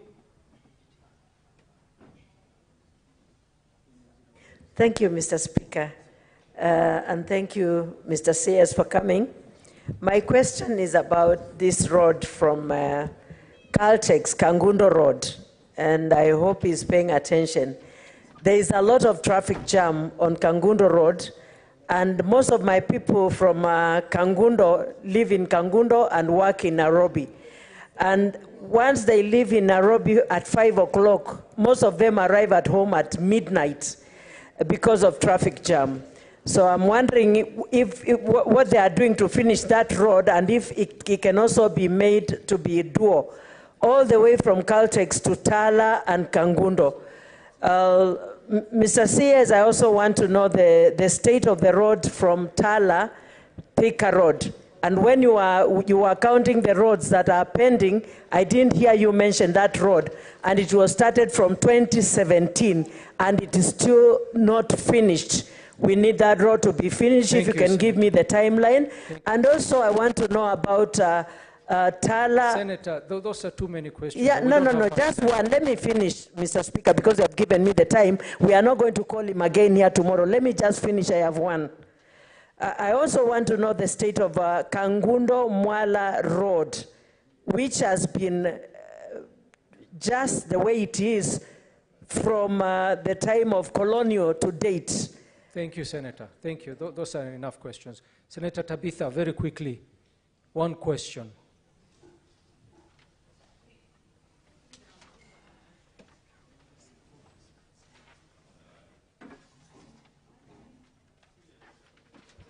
Senator, very quickly, or should we get the answers? No, they were not giving me the mic. Thank you, Mr. Speaker. Honorable Waziri, I really want to congratulate you and appreciate the great work that you are doing. Do not be intimidated by some of the negative sentiments. I just want to ask a very simple question as a Nairobi delegate. International Airport, JKIA, we saw what had been happening. We just want you to tell us what are the plans in terms of the repairs, what are the timelines, if you've formed a committee, what is the strategy and the time that is required. Thank you, Mr. Speaker. You're welcome, but that question was addressed. CS, please, very briefly. First, Mr. Speaker, Senator Kyo, I don't know where he was here. Oh, sorry. Okay, you're still on your seat. Thank you, leader. I didn't mention that road, but now that he mentioned, I think it's the one who is economical with the truth. I didn't use that as an example, but it's a good example of one of the roads that I've stalled for many years. That road was awarded in 2018. It was supposed to end in 2021. The Speaker, 2021 is not Kenya Kwanza administration. But, Mr. Speaker, the good news is that the road is 91% done, and therefore the remaining balance is going to be addressed. Unlike many roads that I mentioned earlier, I used as example, which have only 3%, 5%, less than 30% of completion, at least Kibwezi Road is fairly done. What I was expecting from Senator Wambua is the question of compensation. I used that road earlier as an example of citizens who are responsible, who let go the space for us to construct the road awaiting compensation. And as I said, National Land Commission is working on the process so that we can be able to compensate and know exactly whom we compensate. As unfortunately, these procedures we put in our law make it, create inordinate delay in some of these issues. The Tala-Thika road, I think it was a proposal. It hadn't started. If you mean the road of what we call the Greater Eastern Bypass, the one from Tala all the way to Thika. Mr. Speaker, that road, we signed a memo with memorandum with some Chinese contractor as to working together to get resources to make sure that we create Greater Eastern Bypass, which comes from Tala all the way to Thika itself. On the question of Kangundo-Mwala Road, yes, it's been pending for long. I know you have asked me this before, and the MPs have asked me before. Again, because we have to award it as a new contract, we just need to be patient, a little bit patient, to make sure that we get the resources to be able to do so. Lastly, last is Senator Mundigi has asked the question of the airport. I'm sure you are with me. We sat together with you and all the counties. The Embu airstrip is not viable for an airport that can carry goods or fly cargo from Embu. You know that there's no land to extend. You have lived around all place. The topography does not allow the same. The good news is that Embu itself is closer to JKIA. And I think that is not biggest of our challenges. The biggest of our challenges is to make sure that we have either road or rail connectivity that can now bring the goods to rail.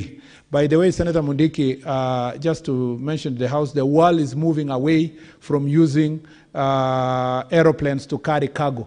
And now we are, even for perishable goods, we are working on providing what's called cool logistics, so that cool containers are provided for transporting perishable goods, including flowers, by sea, which is now under customer preference in Europe. It is the in thing as one way of combating climate change. So the question should be focused on how do you evacuate the goods from last mile to the connectivity to either the railway or the airport without necessarily having to build an airport where you cannot be able to build an airport.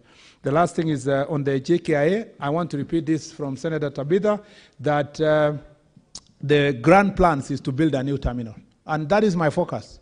I am very, very clear in my mind. I'm very focused that in the next 3 years, we need to deliver brand new airport.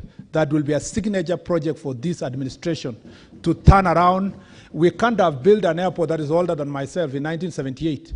I want to be a partaker of President William Ruto's administration's grand plan to give us something new, fresh, that I am very confident and clear in my mind that by the year 2026, 2027, we should be singing of a new airport. That's why I worked very hard with our team and guided by the President to make sure that we resolve the case that was there in the Greenfield to create the space for us to attract the PPP contractor to do this job. I thank you, Mr. Speaker.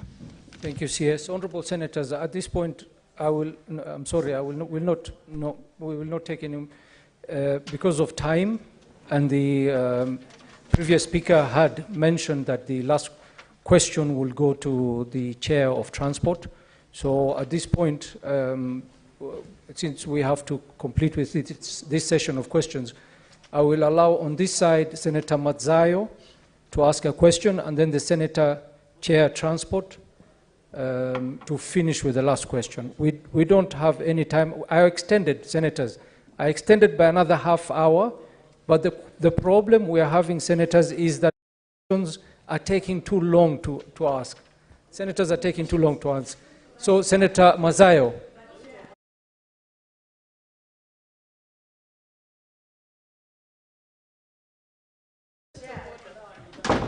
Yes, Senator Kavindo.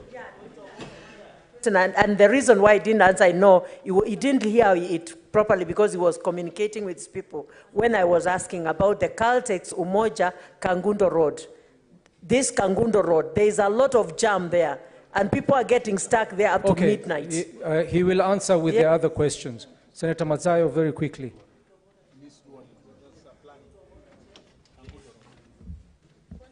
Thank you, Mr. Speaker. Mr. Speaker, I have one question for the CS. When is the Malindi Airport going to be expanded? That's the question. Thank you, Senator. Thank you. So, Chair, Transport, Cherargei, you cannot have a point of order on the chair. There's no point of order on the chair. A lot of people have been sitting here from 9. Senator Cherargei, I understand your frustration.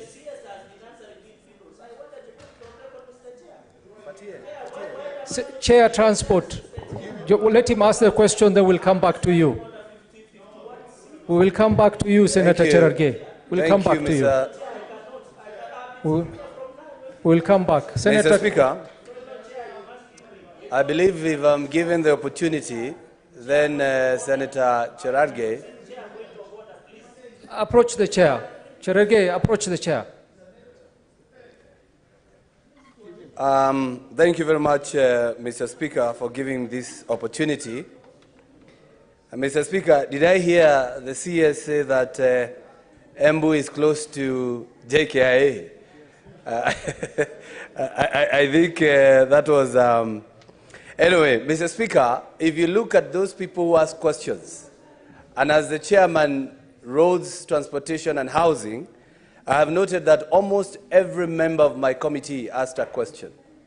And that is to tell probably the department and my committee there is a little bit of disconnect. But, Mr. Speaker, the remedy for that, the committee understands that the CS is a busy person. So the committee made a resolution, Mr. Speaker, that before we invite the CS, we'll be inviting his government agencies, the KERA, the KURA, the KENHA.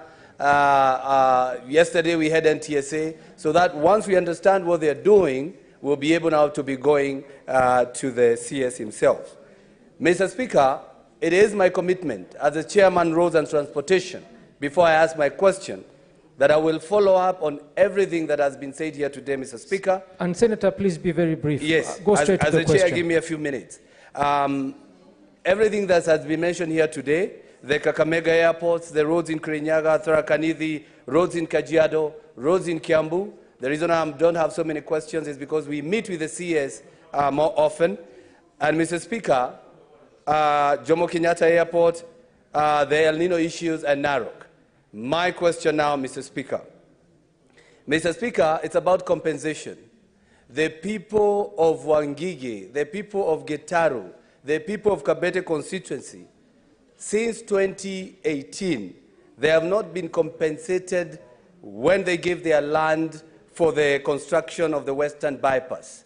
We have been trespassing on people's land. So, Mr. Speaker, I would want the CS to tell us when they are going to be paid, and I also propose when they are paid, they should be paid in the current market rate, not the one that was evaluated in 2018. So, Waziri, you can respond to that. Mr. Speaker, I'm done. Or I can continue. Mr. Speaker, Senator, please, you've already asked your question. Can we have the CS answer? Mr. Speaker, on the Kangundo Road, I understood. Thank you, Senator Agnes. The Kangundo Road requires dualling. I understand what you meant. The congestion in Kangundo Road is making it impossible for those of you who operate from Machakos to come to work. Mr. Speaker, that discussion is ongoing on dualling that road. It requires significant resources, but we are now at the design stage. Hopefully that design will lead to the proper construction. Number two, Mr. Speaker, is that on the Malindi Airport, you know the question, leader, you know the question of the squatters that we are dealing with. That negotiation is ongoing to see how the squatters can be compensated before that can be sorted out. Let the questions be answered first. Let the CS answer the question. Mr. Speaker, is in the process. Let the CS answer. One moment, yes. What is, you cannot raise point of order. Let him finish the question, then you can rise. Mr. Speaker, on the question of Tala Oldonyo Sabuk Road, It's an ongoing contract, Mr. Speaker, that connects Tala to Thika Road. It is 40% complete. This connects Majakos to the Garissa Road, and it was awarded in 2020 for a contract sum of 1.4. Yes, one moment, please. Cherargei, at this point, I will have to find you out of order. And I'm not trying. This is not a funeral. Okay. Senator Cherargei, I've actually shown you the dashboard. Why don't you give him? So, Senator Cherargei, at this point, I will have to ask you to leave the House. Please leave the House. Please leave the House so that we can continue with the business.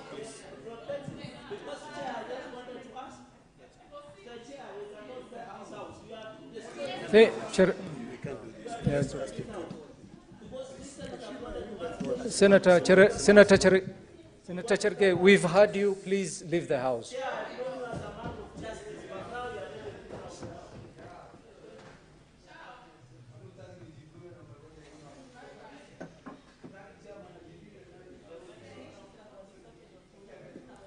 CS, my apology, please proceed. Thank you, Mr. Speaker. You know, I left this House maintaining very high level of dignity. And I think that should be kept because we really trust and treasure you as a leadership. And we appreciate your work you're doing. Mr. Speaker, so I was answering, I know there is my colleague, Senator CS Ababu, and I've taken so much of the time, Mr. Speaker. On the road of Garissa, I said that the Tala Oldanyosabuk Road is ongoing. It's 40%. It suffers the same fate with other roads in the country. 40% of the road is complete. It has a pending bill. It was awarded in 2020. We are working also together to make sure that that is completed. I think, Mr. Speaker, I don't have any other. On the question of my chair, the chair of the committee, Senator Karungo, you should be helping me to make sure that people don't exaggerate the compensation they need. It's just to become prompt and adequate so that we don't have problems where projects are pending forever. We should borrow from the example of Senator Wambua and a few places in the Mau Mau routes where people allowed us to complete the road as we work on the compensation, which I think it includes the road you are talking about. We will make sure that we compensate the citizens because we are enjoying the benefit of the road that is herein constructed. I thank you, Mr. Speaker. Thank you, Bwana CS. At this point, we have concluded the question time. CS, I want to thank you for your time and for the answers that you've given to the House, and to wish you all the best in your work. I think I will not add too much on that. We wish you were still in this House, but we also are happy where you are right now. Thank you. Thank you, Bwana CS. I thank you.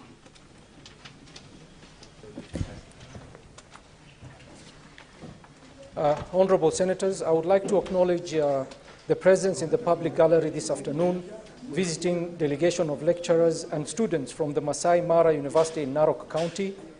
The delegation is in the Senate for a one-day academic exposure. Honorable Senators, in our usual tradition of receiving and welcoming visitors to Parliament, I extend a warm welcome to them, and on behalf of the Senate and on my own behalf, wish them a fruitful visit. Thank you. Senator Narok, I thought he was here to welcome them. But Majority Whip, would you be as kind to welcome the delegation? Thank you, Mr. Speaker. Mr. Speaker, it gives me a lot of pleasure to receive, through my remarks, the delegation from the University of Narok. Only a few years ago, Mr. Speaker, we could only talk about the University of Nairobi.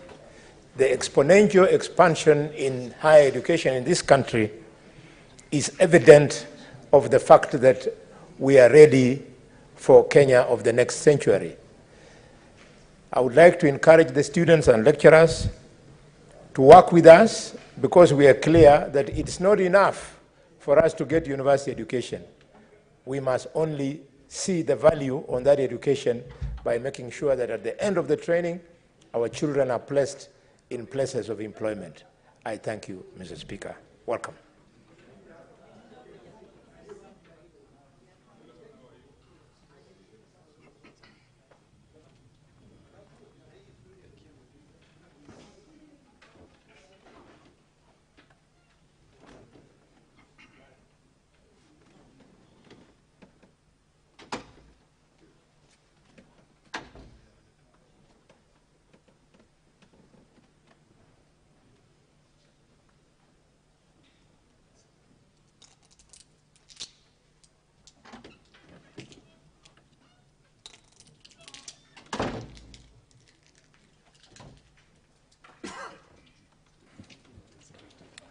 Thank you, Honorable Senators. We have received communication from the CS Treasury that he's engaged and not able to attend today. And the questions to the CS Treasury Planning will be deferred to next week, Wednesday. CS Sports is here. So we are going to defer question number 67 and question number 74. We'll go straight to question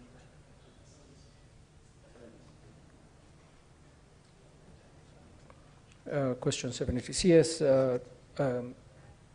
Youth Affairs and Sports, welcome to the Senate.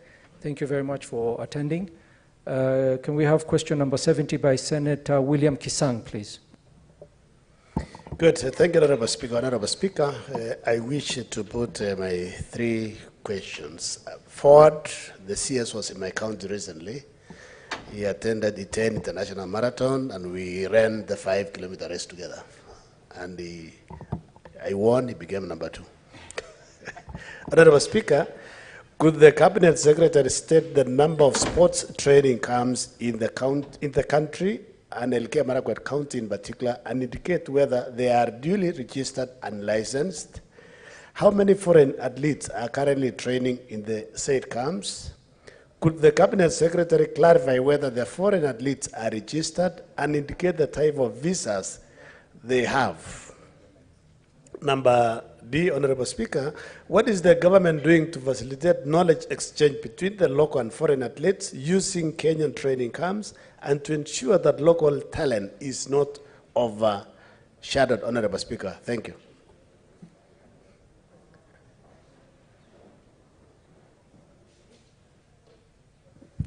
CS.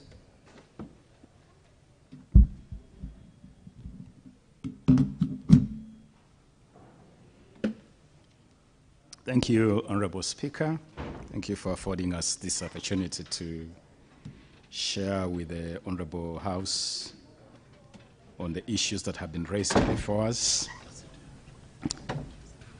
And for purposes of the record,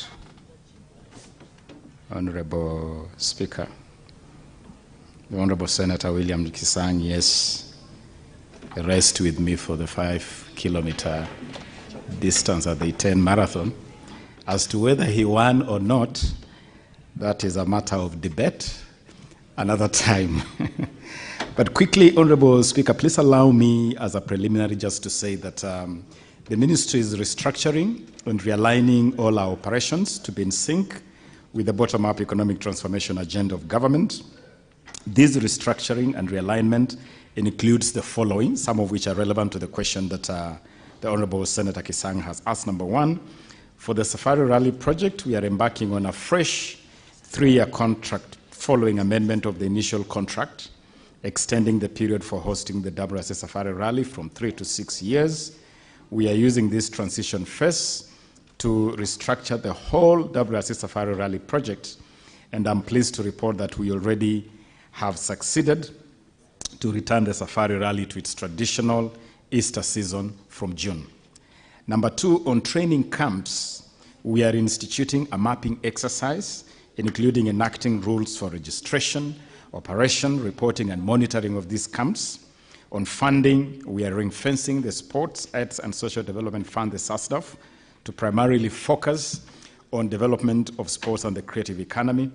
And further, we are introducing measures to enhance transparency, accountability, and transparency, including disclosure of any co-funding from sponsors before any federation is funded by government. Those are some of the things we are doing generally, Honorable Speaker. Now allow me, with respect, to move right away from question number 70 on the training camps. Honorable Speaker, Honorable Senators, Section 46 of the Sports Act 2013, as read together with Regulation number 4 of the Sports Registrar Regulations of 2016, places the responsibility of regulating professional sports persons and bodies through licensing on this Ministry of Youth Affairs, Creative Economy, and Sports. This includes training camps, sports academies, athletes, referees, agents, and coaches. It is important to note, for the record, that indeed training camps bear some benefits, including talent development, performance enhancement, skills transfer and knowledge sharing, exposure to international competitions, and other economic benefits. Let me disclose to this Honorable House that when we came to office, we realized that the benefits of training camps notwithstanding, this ministry had not been undertaking the important task of registering, monitoring, and overseeing operations of training camps. This is a responsibility that had been relegated to Athletics Kenya. And obviously, it has been a gap I must disclose to this House. Now, to deal with this aberration, to deal with this gap, I directed the Office of the Sports Registrar and the Anti-Doping Agents of Kenya to immediately commence mapping of all training camps. I'm glad to report that this exercise took place from the 27th of March to 3rd of April, and the primary objective really was to identify all training camps and get together all the necessary information. The exercise was conducted in a total of 53 training camps, and in the submission, the documentation that I have provided to this Honorable House, we have provided under Annex A the information that was obtained from that mapping exercise that I ordered be undertaken. Honorable Speaker, the team that undertook this mapping exercise ran into quite a number of challenges that I have to bring to the attention of this House. Some camps closed to evade access by the team that was undertaking this process, and we noticed a very, very clear unwillingness of camp managers to share relevant information for purposes of this mapping exercise. There was lack of awareness and understanding of existing laws and policies among the people who manage these spaces. And you could notice that there was a lot of sensitivity around issues of doping, licensing, making camp residents hesitant to provide necessary information. There were many instances where camp managers disappeared, making it difficult to undertake this exercise. Nonetheless, the ministry was able to issue 1,018 licensing forms to the 53 training camps and other relevant target groups. These forms have not been returned yet, and that is a process that is being followed up. I want also to indicate that in February this year, I instructed the sports registrar to distribute licensing forms to Athletics Kenya, the federation that is responsible for managing athletics in the country, and a total of 300 application forms were provided to AK. AK has made a commitment to make returns on this exercise. With regard to Elgeyo Marakwet County, it is worth noting that this county boasts of the highest number of training camps in the whole country, primarily because of the very unique location of this county, the high altitude, the incredible beauty. This place is absolutely beautiful, out of this world. I visited the other day and I had difficulty living. And because of all these factors combined, Elgeyo Marakwet is a very popular destination for training camps.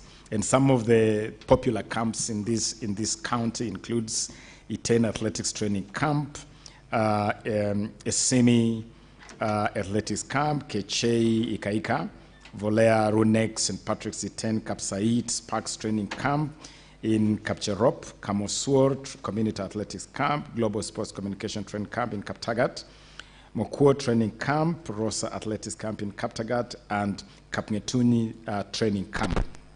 The ministry remains fully committed to making sure that this whole space is better managed, and I particularly want to add that we have put together a very robust multi-agency team, especially to help us deal with the challenge of doping.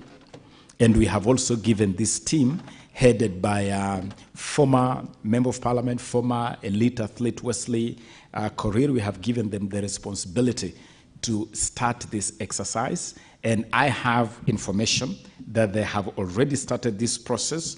And among the things they have done is to include a register of athletes, because currently we do not have a database of all our athletes, which makes the anti-doping effort quite problematic. They are creating a database for athletes, a database of the training camps, to encourage athletes to be part of this program. We have suspended the fee payable. There is a fee of 2,000 shillings that is payable for athletes to register to enter the database. We have waived that fee.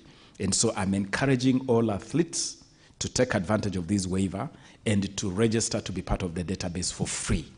That database will also include the spaces where they train, including the training camps. On the segment B of the question, how many foreign athletes are currently training in the aforementioned camps? As I've already mentioned, Honorable Speaker, Honorable Senators, this is a process that is ongoing in terms of getting the data together. And I must admit to this Honorable House that it is really was an oversight for this ministry not to have put this information together previously. But we are fixing it. I'm glad that we are fixing this. And while I may not with certainty give the exact number of foreign athletes in the country, in due course, and I can commit to this House that within 30 days, after the conclusion of this exercise that is already going on, I'll be able to provide this information, both to the Honorable Senator Kisang and for the benefit of this House. Those application forms are already going on, and I'm glad that we have included a whole cross-government effort to include KRA, the Ethics and Anti-Corruption Commission, the NHIF, the DCI. It is a collective effort to just make sure that this is properly done. I have also provided information there in terms of the time, the seasons, when you expect a lot of these athletes in the country. As we know, athletics is pretty seasonal, and all those details have been provided in the answer. And from the foregoing information we have provided, it's important to appreciate that the peak season of foreign athletes in Kenya is normally between January and March, according to the mapping of the seasons that we have done. Segment C requires me to clarify whether foreign athletes are registered and indicate the type of visa granted to them. Again, as I've already indicated, the process of mapping, the process of registration, the process of monitoring is ongoing. What is important for the House to note is that we have brought structure to that space, and we have also provided resources, sufficient resources to help us manage that whole space. And so as soon as we conclude that exercise, we'll be able to give an indication on the exact status. But as to visa, the ordinary visa, the normal visa granted to this type of visitors is the tourist visa. And after the tourist visa is granted, a license is supposed to issue. And that is where we have had an issue, because that space has not been very well governed. And as I've said, it is something we are fixing. We also have every intention of making changes to the policy and legal framework by taking a fresh look at the law to manage this space better as Kenya becomes more and more attractive to foreign agents and foreign athletes. Segment D is asking information on the exchange between local and foreign athletes using Kenyan camps and ensuring that local talent is not overshadowed by our visitors or our foreign friends. Honorable members, in order to ensure that knowledge exchange occurs between the two segments of local and foreign athletes using our camps and to prevent what has been described as overshadowing of local talent, we intend, and we are already doing this, to invest heavily in licensing, making sure that there's collaboration, there is synergy in that whole ecosystem between the camps, the Kenya Academy of Sports, the State Department of Immigration, and education institutions where a lot of athletes are domiciled. We are also developing policy guidelines on this whole area of camps and reviewing the Sports Act and the National Sports Policy to manage that whole ecosystem better. But I can say, even for now, that there is a very symbiotic relationship between our local athletes and foreign athletes. We have had some really, really top-level elite athletes like Mo Farah training here with us, and definitely it has benefits of the two sets of athletes training together, besides the fact that under our Sports Safari project, where we are using sports to promote tourism, this also encourages, helps to market our country and attract increased number of visitors, promoting areas like Elgeyo Marakwet and other parts of the country to the outside world. Honorable Speaker, I submit. Thank you, Cabinet Secretary. Senator Kisang, before you ask your supplementary question, I would like to give this opportunity to Senator Olekina to give some remarks to the delegation of lecturers and students from Masai Mara University, Narok. Please, Senator Olekina. Mr. Speaker, sir, let me appreciate you for your magnanimity in allowing me to welcome the students and the leaders from Masai Mara University. I want to encourage them, and as you are visiting here today, this university has turned Narok into the go-to place. Properties in Narok, the prices have now escalated because of the fact that we have a university. I just want to encourage you and to advise you that when you're visiting here for an academic exercise, please go back to Narok, knowing very well that you're fully represented. Ensure that you engage the businesses in Narok community, all the businesses in Narok, so that you can get internships, so that you can be able to ensure that when you're in college, before you graduate, you've already lined up your job. So I want to encourage you to continue, and others who are not here, to always come and visit. But most importantly, ask yourself, what is in it for me? What is my visit here for? Here we see us arguing. I'm sure you are entertained with a back-to-back argument between the senator for Nandi, but that is normal. That is representation. Maybe the senator felt like there was something which he really needed to do. You need to take this opportunity to learn, and I thank you for coming, and I will definitely be visiting the university so that we can engage to see how you can create opportunities for yourself within the businesses that surround Narok County. We don't need to go to Nairobi to look for jobs. We can create, we can realign the existing resources.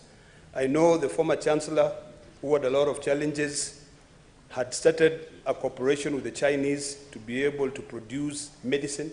I hope that the instructors who are here or the lecturers who are here can continue, engaging further in collaboration with other universities abroad so that we can be able to make Masai Mara University a go-to place, and Masai Mara University can be able to actually now begin packaging perfumes. They can package a lot of other things because of our environment. Otherwise, I thank you, and I welcome you again. Thank you, Senator Olekina. What is your intervention, Senator Sifuna?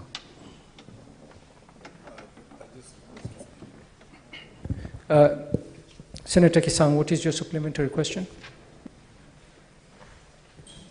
Thank you, Honorable Speaker. Honorable Speaker, you realize that 2 of the questions are not yet answered, but I'll wait for the 30 days the CS has requested, because you noticed that he said they started the assignment around February, March, but they'll complete in due course. Honorable Speaker, I have 2 supplementary questions. Number 1, actually it's like comment. Number 1 is I would urge the CS, especially to have a desk in his office within the ministry for the young athletes, because sometimes they get invitations to go and run out of the country, but it takes time for them to access or to get the passports. So it is important that you set up a small desk between yourselves and AK, so that they don't miss an opportunity to go and show their talent and make money. So it's important that you have a desk to assist, even if they don't have money.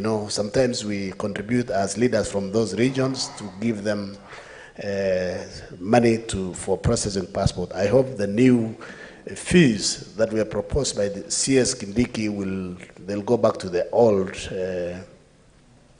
rates because of our youth. Secondly, Honorable Speaker, I also want the CS to tell us what plans does he have, especially for the athletes who go around outside there. They get maybe token, they make some money, and then after a while, some of them, they don't have knowledge in terms of investments. The ministry should be able to assist in conjunction with the county government, so that we can have maybe even partner with local universities or local colleges around the region, so that we can impart knowledge in terms of investments, in terms of entrepreneurship, so that they can invest, because this is a seasonal talent. Maybe by the time you are 40, 38 years, or you get an injury, it becomes the end of you in nurturing that talent. So what plans do you have to impart knowledge so that they can do investment and then they can have quality life after retiring?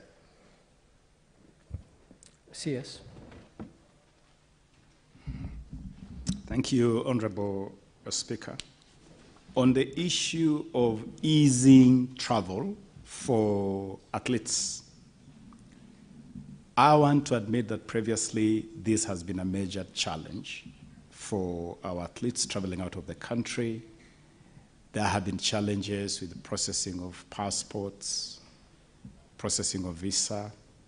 But I'm glad to report to the House that the reforms that have been undertaken by this administration in the last 1 year have greatly eased the process of passports. And it's now faster, it's now easier, not just for athletes, for Kenyans generally to access passports. That is something really we must applaud the State Department for Immigration. Honorable Speaker, specifically for sportsmen and women seeking to travel out of the country, the ministry has made itself available to make interventions anytime that is required.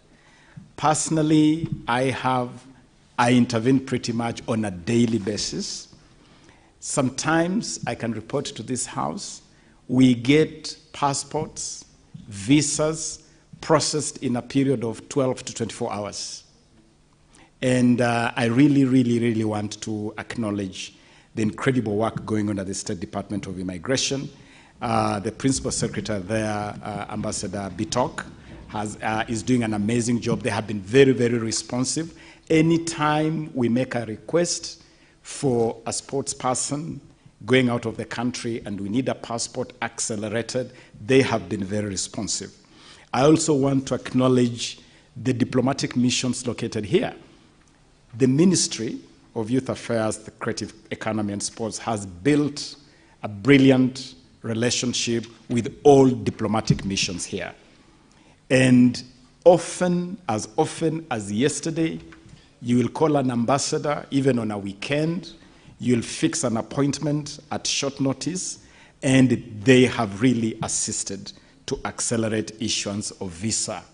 We have not had any situation, any case in the last 1 year where any of our athletes has failed to honor an international obligation, either because of delay in passport or delay in issuance of visa. I want to assure this House that we'll continue to be vigilant, we'll continue to be alert, and we'll continue to be available to support our sportsmen and women to access passports and visa on time. We have also submitted to Cabinet, I can disclose here, we have submitted to Cabinet a request that our top sportsmen and women who really do an amazing job branding this country, marketing Kenya like nothing else does. Indeed, Kenya's top export to the world is our sportsmen and women. They do more to brand Kenya, to market Kenya than anything else. We have requested that they be considered for special issuance of diplomatic visa, access to certain spaces which can ease their movement when they are representing the country. And that is under consideration. On the second question, Honorable Speaker, on athletes and how they manage their finances, it is depressing indeed to see some of the biggest names in our sports suffer greatly in retirement. Last year, among my first acts after being named Cabinet Secretary for Sports was to travel to Kericho to lay to rest the first man to win an Olympic medal for Kenya, Wilson Kiprugut Arap Chumo. And we laid this great Kenyan at the age of 84 after a life in retirement that was truly, truly shameful. And we can say that about many former sportsmen and women who, upon retirement, lead truly difficult lives. We are making interventions, working closely with Athletics Kenya. Among those interventions is a program that we are working out together with the Kenya Commercial Bank, KCB. Under this program, we provide what you can call investment intelligence to sportsmen and women and customized training packages for sportsmen and women on how to manage their finances better, on how to invest better, and also just to be finance savvy and be in a position where they can take better care of their finances.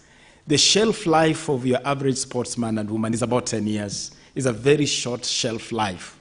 Before you know it, the gravity train has stopped and you are at retirement.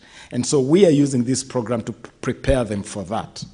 We are also pleased to inform this House that on the 30th of this month, a few days from today, we'll be launching Kenya's first ever pension scheme for athletes. And so athletes are going to have a pension program where they can put in some resources.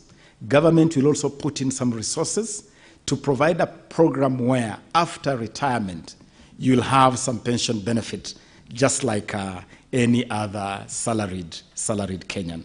We have also started a process in the ministry to develop a social security policy for what you can call our veterans, our veteran sportsmen and women. And these will include sensitization of all stakeholders, including athletes and the veterans themselves. And also, honorable senators, we are putting together a program where we can make good use of our retired sportsmen and women. The ongoing Talanta Hela program, for instance, has tapped into retired sportsmen and women as scouts, providing their services as scouts in the program of sporting and developing young talents. And as we do that, we are also honoring our retired sportsmen and women.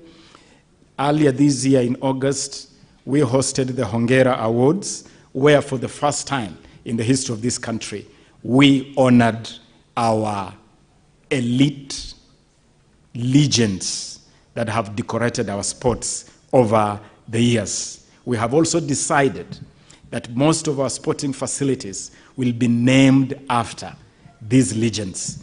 And we'll be starting this Saturday. I can inform this House that this Saturday we have a special ceremony in Kericho to formally, officially rename the Kericho Green Stadium as Kiprugut Chumo Stadium in honor of the late Kiprugut Chumo, the winner of Kenya's first ever Olympics medal. I submit, Honorable Speaker. Thank you, Cabinet Secretary.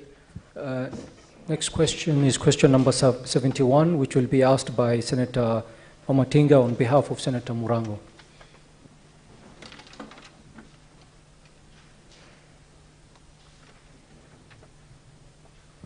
Thank you very much, Mr. Speaker, sir. I'm licensed to ask a question on behalf of Senator of Kirinyaga, who's attending an official visit in Kirinyaga County. Mr. Speaker, sir, may the CS tell us what has occasioned the delay in the completion of the project of the construction of Wanguru International Stadium in Moya constituency in Kirinyaga County, which was launched in 2020? B, could the Cabinet Secretary disclose pending works and state the projected date of completion? And C, what is the total budgeted cost of the project, and could the Cabinet Secretary provide the status of payments to the respective contractors and also disclose the outstanding amount? Thank you, Mr. Speaker. Cabinet Secretary. Thank you, Honorable Speaker. I submit that Wanguru International Stadium was one of the 4 legacy projects of the immediate former administration. Now, regarding the delay in the completion of the Wanguru Stadium, I wish to indicate the following: that the project was handed over to the main contractor, VV Enterprises, on the 5th day of August 2020, with the construction commencing on August 12th, that same year, 2020. However, the implementation of the project faced a number of delays due to weather, persistent rainfall, and such factors. We also then that year had to face the COVID-19 pandemic, which had a significant impact on the speed or expedition of delivering that project. But those factors notwithstanding, I'm pleased to inform the House that the stadium has been fully completed according to the scope of works that had been indicated at the commencement of that project. The stadium has been put to use once in a while, and to ensure effective management and utilization of this facility, the Ministry is in the process of finalizing a joint management and maintenance framework with the county government of Kirinyaga. We believe that in the next couple of weeks, this framework should be ready for execution between our Sports Kenya agency that manages the facilities. Now, on the segment B of the question on the budget, this project at the time of its commencement was budgeted at 696 million Kenya shillings, 473,751 cents. Additionally, the Ministry of Interior and Coordination of National Government contracted another contractor called Jimro Enterprises at the cost of 176,412,767.50 cents to undertake construction of additional 10 steel stands and electrical installation. The contractor was also required to install a generator at the county commissioner's residence to facilitate the hosting of a garden party during the Mashujaa Day celebrations, which were hosted at this particular stadium in 2021. The decision to contract Jimro Enterprises was occasioned by a presidential directive that year to host Mashujaa Day celebrations at this Wanguru Stadium, noting that the construction works by VV Enterprises Limited had faced delays due to what we have indicated as the weather conditions and the impact of COVID. So far, the records indicate that Jimro Enterprises Limited has received payments totaling 170,957,650.80 cents from the Ministry of Interior, because that was contracted directly from by the Ministry of Interior, with an outstanding bill of 5,455,117 As for VV Enterprises, they have already been paid 679,535,567.23, with an outstanding payment of 16,938,194.15 from the State Department of Sports. The records do indicate, Honorable Speaker, Honorable House, that as per the scope of work, this project is concluded, and in fact, in our list of facilities, Wanguru Stadium is available for public use. I submit, Honorable Speaker. Thank you, Cabinet Secretary. Senator, you have a supplementary question? Go ahead. Thank you very much, Mr. Speaker and Honorable CS, for that comprehensive answer. My question is, there are several stadiums that have been commissioned by the previous regime, and they lacked a uniform design. One of them is Wanguru, there is one in Embu, there is one in Lorengo, which have all since stalled at different development stage. What is the ministry doing to ensure that moving forward, we have a uniform design that would be easy to oversight, that would be easy to follow up, and most importantly, to control the cost factor, which has been escalating, as it has been the case in Oreguruoni? Thank you, Mr. Speaker. Cabinet Secretary, and please, Cabinet Secretary, if you could be brief on the supplementary answers so that we can move faster. Very, very quickly, just to inform the Honourable Senator that indeed there are a number of stadia that commenced under the previous administration. We have done a quick assessment of those stadia. We have gone further also to subject these projects to a forensic audit just to determine the value for money that was put into these projects. That forensic audit is at a tail end. As soon as that process is concluded, we have every intention to complete every project that has already expended public resources. We don't intend to let any of these projects go to waste. And as far as for standards, I'm pleased to inform this House that the ministry has now developed a sports and creatives infrastructure master plan. We now have a master plan that is very clear on what kind of facility to do at the international level, at a regional level, and at a community level. That master plan will guide all future sports facilities in the country. I submit.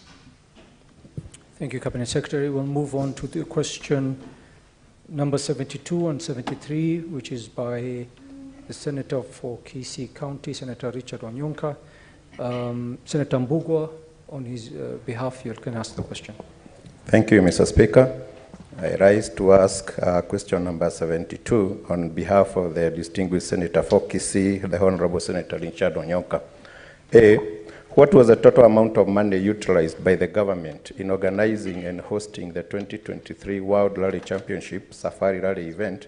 And could the Cabinet Secretary provide a breakdown of the expenditure and disclose any funding received from WRC International?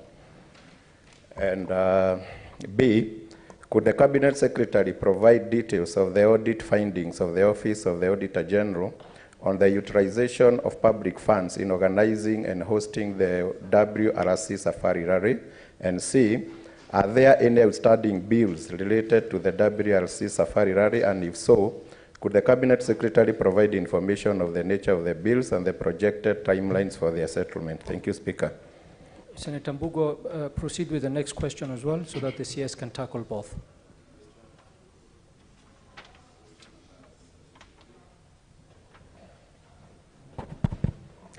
A, could the Cabinet Secretary disclose the total funds received by the Sports, Arts and Social Development Fund since July 2022 and indicate how the funds have been expended during the same period?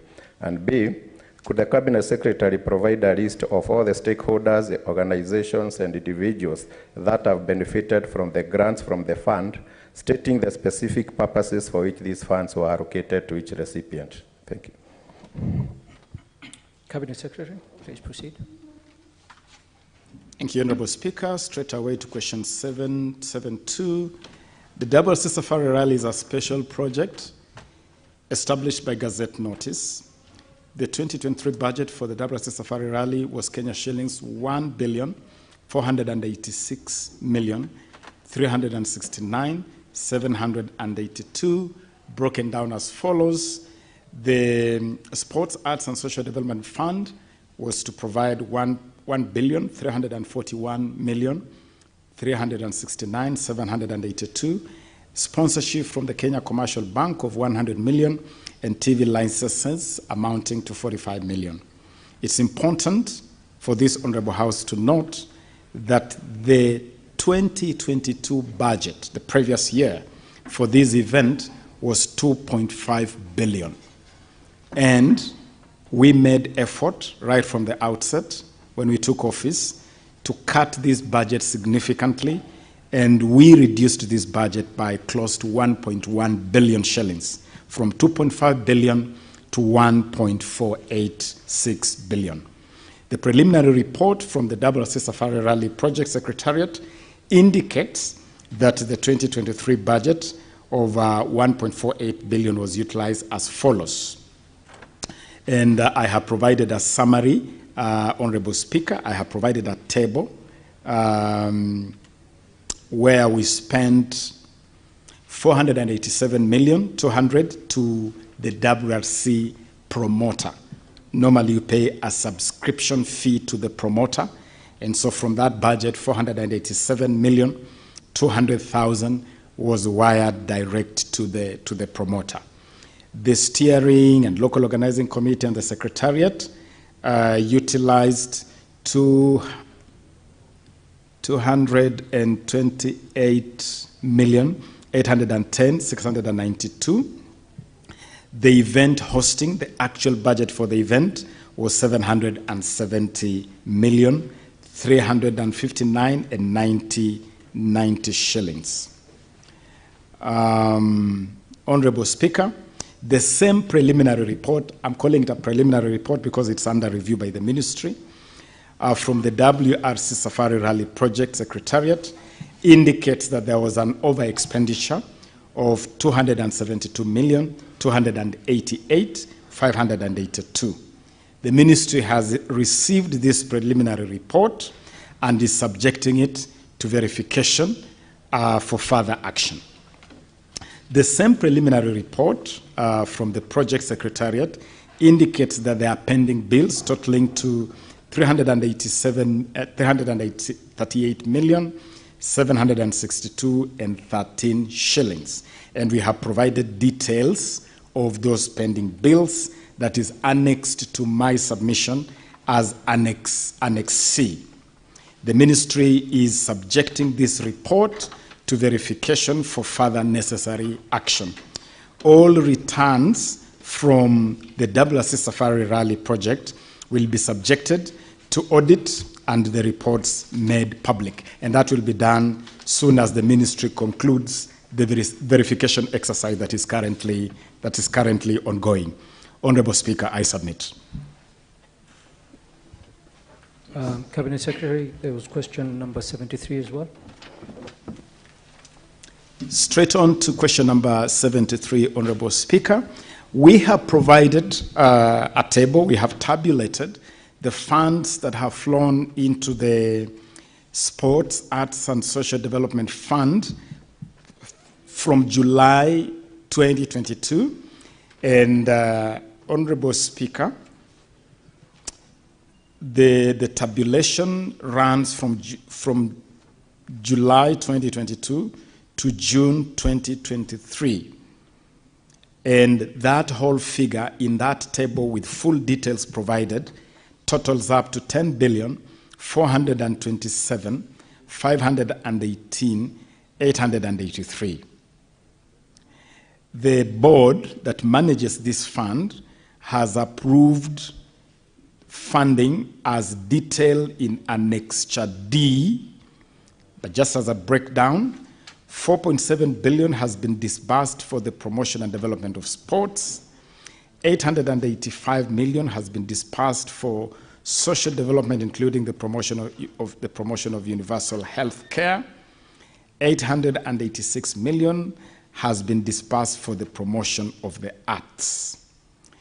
The following question is providing a list of organizations and individuals that have benefited from grants And Honorable Speaker, we have supplied Annexure D, the annex marked as Annexure D, which provides details of all recipients of funding or support from the fund, including federations and public institutions. That is duly provided, Honorable Speaker. I thank you. Thank you, Cabinet Secretary. Senator Mbugo, do you have a supplementary question? Yes, Mr. Speaker. On question number 73, on the sports, arts, and social development, Mr. Cabinet Secretary, I've gone through the recipients, and it seems that your ministry has prioritized sports and somehow ignored arts and social development, where persons with disabilities would benefit. I would want you to address us on that, as well as comment on the mistreatment of the Special Olympic teams when they went to represent Kenya, and they were suffering because they didn't have any proper funding. Thank you. Cabinet Secretary. Honorable Speaker, I want to assure this House that the ministry has developed a very balanced structure on supporting the whole talent ecosystem. Under the Talanta Hela program, we target to develop talents, to monetize talents across all sports disciplines and across the whole creative sector. It is only in the last 1 year, for instance, Honorable Speaker, that we have put money in theater, we have put money in film, we have put money in schools for talent development. I can disclose to this Honorable House that for the first time in the history of this country, this fund provided 267 million Kenya shillings to support all talents in schools. We funded the Kenya Drama and Film Festival. We funded the Kenya Music Festival. We funded the Kenya Term 2 School Ball Games. All those amazing games you saw in Kakamega, the incredible numbers you saw at Buhungu Stadium, the live broadcast you saw KBC broadcasting the Kenya School Games for the first time in the history of this country.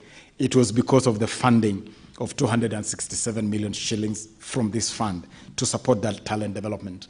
In that talent development, there is no discrimination. Indeed, the mantra of the ministry, the mantra of this government led by His Excellency William Samoei Ruto is leaving no one behind. We are leaving no one behind. And with regard to the arts, the creatives, we are very deliberate, we are very intentional, we are very structured in making sure that we invest heavily in the development of the creative economy. You have noticed, honorable senators, that the president has even restructured this ministry. The ministry is now called Youth Affairs, Creative Economy, and Sports. And it is to show deliberate focus on the creatives. And under creatives, we are targeting everything. We are targeting content creators, film, theater, fine art, performing arts, pageantry, fashion. Everything under that creative economy is receiving priority and receiving support. We are even putting money in innovation. Next week, we will be unveiling the Kenya Innovation Week, Commonwealth Edition, and we have invited all the 56 member states of the Commonwealth who will be in Nairobi as part of our effort to promote innovation. And we have also launched the Presidential Innovation Challenge and Award, through which our young people can showcase their innovation. The best innovation will each walk away with 5 million Kenya shillings startup fund. All this supported by this fund. So whether it is innovation or creativity or sports, this fund has an eye on all of them. With regard to what the Honorable Senator is referring to as our Paralympics team, we take very good care of our Paralympics team. We take time to support them. And the team that went to Germany was fully funded by the ministry. When they returned, we organized a special reception hosted by His Excellency the Deputy President, flanked by Engineer Peter Tum, the Principal Secretary in the State Department of Sports, And this is among the teams that received their cash awards on return.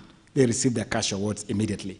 I'm assuring this House that we have our finger on the pulse of sports and the creatives in this country, and we are doing everything humanly possible to take better care of our sportsmen and women and our creatives, and I have no doubt that we are doing a sterling job at it.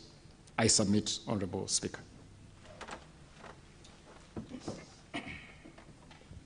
Honourable Senators, we are going to allow questions from the floor, but because of time, I think we only have about 15 minutes.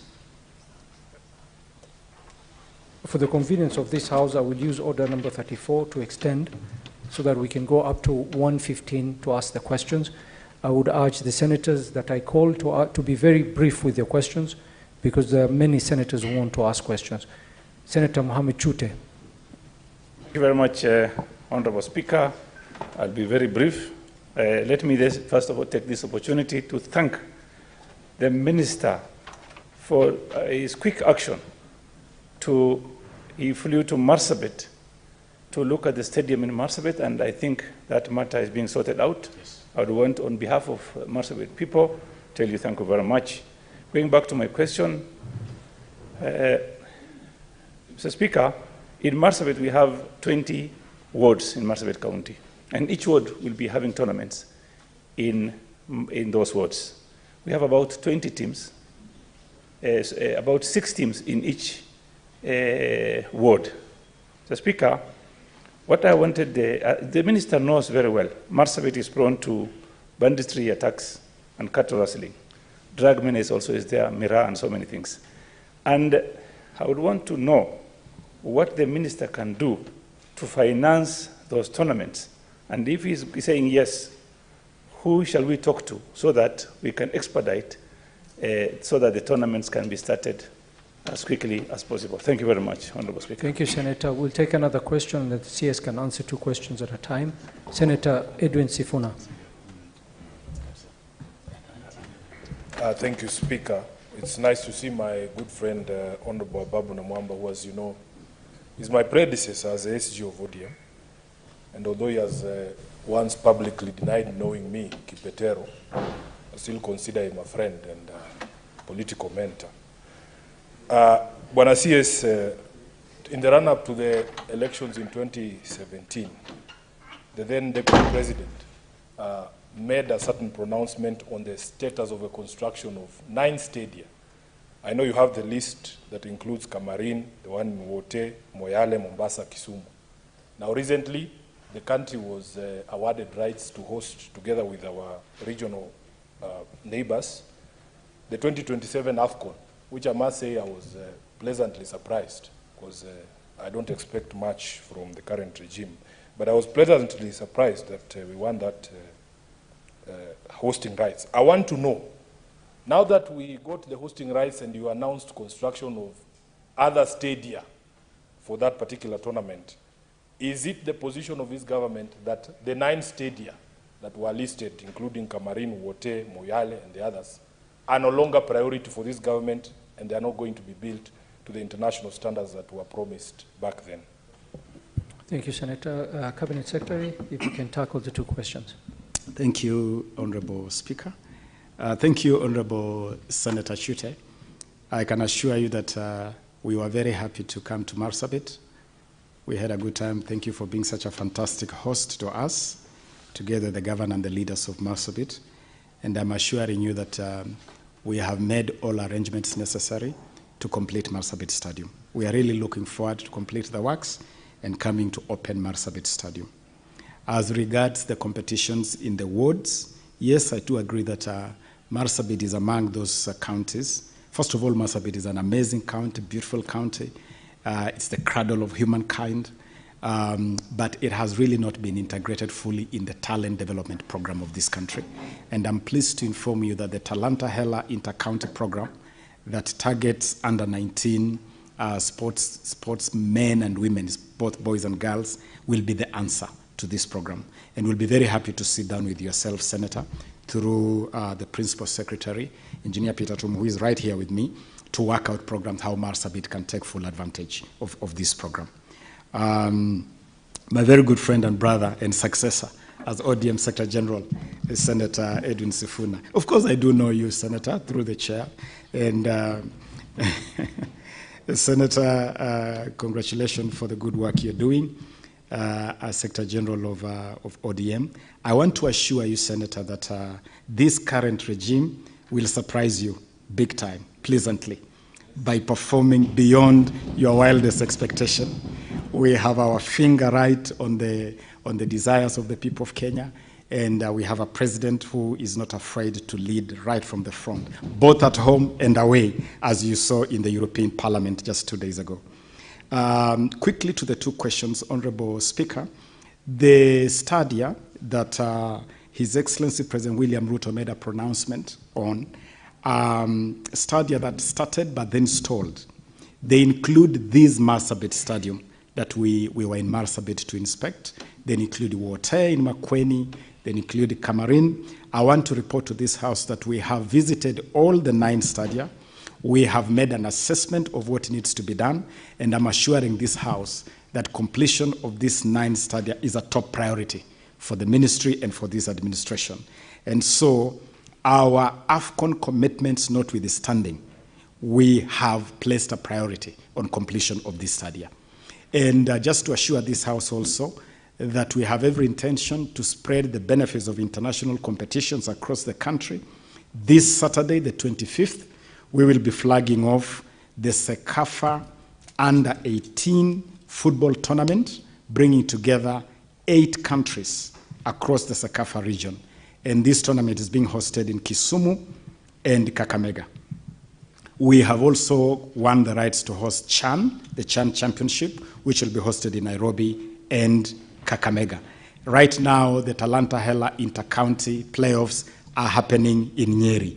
And so we are assuring you of spreading the tournaments around and making sure that all Kenyans have a chance to partake of this incredible high trajectory of sports under the leadership of His Excellency William Samoei Ruto. Thank you, CS. The next 2 questions will be asked by Paul Thangwa on this side and Senator Ole Kina on this side. Very quickly, please. Thank you very much, Mr. Speaker. I would want the CS to elaborate because he has talked about the Talanta tournament. But my question was, we have World Cup where all over the world teams meet to get to know which one is the best. We have African Cup of Nations. All Africa countries get together to find out which one is the best. What about Kenya Cup? Is this the same thing you're talking about as Talanta, where 47 counties should compete to find out which is the best county? Question number 2, you have talked about the stadiums. Senator Kiambu, Thangwa, please, let's... Yeah, 2. You said 2 questions. No, 1 question for you and 1 question for... This is very quick. I seek your indulgence. Very quick, Mr. Speaker. Kiambu Kirigiti Stadium. It is all complete. We see it, but it is not open to the public. It is only open for the governor. When he has an event, the governor will do things there. When there's a public event, the governor will do. But the public is are not using the stadium. When are you going to hand over and open Kirigiti Stadium? Thank you. Senator Olekina, very quickly, please, and briefly. Mr. Speaker, my questions will be very brief and to the point. Cabinet Secretary, it is not enough to say that you are making plans. Article 153(4) requires you to submit regular reports on matters, so I would like to request that you do so. But I have 2 specific questions, and I've jotted them down so that I ask them specifically. One is following up on the question that was asked on behalf of Senator Onyonka on the issue of budgets. And I'd like to know from you, and if you're not able to substantiate now, you can submit to this House, what specific measures are being taken to ensure transparency and accountability in the allocation and utilization of the sports budgets in Kenya? Question number 2, which is also following up on your replies, which I said it's not enough. What specific strategies and initiatives are being implemented to ensure equitable talent development across all 47 counties in Kenya? And how is the Ministry of Sport working to identify and support talented individuals in underrepresented regions? And I ask that knowing that your budget is 6.4 billion. Thank you, Senator. Cabinet Secretary, very briefly, please, the two questions. Thank you, Honorable Speaker. On the question of Honorable Senator Thangwa, your Kenya Cup is actually the Talanta Hela Intercounty Cup, which is ongoing. The top 16 counties, we have done this countrywide. We started at the regional level. From the regional level, we have gone to the playoffs. They are concluding in Nyeri this afternoon, actually. After this session, I'm headed straight to Nyeri to close the playoffs. From the playoffs, 4 more teams or 4 more counties will join the 12 regional winners. We split the country into 12 regions. So we already have 12 winners of the 12 regions. They'll be joined by the 4 winners of the playoffs for both boys and girls.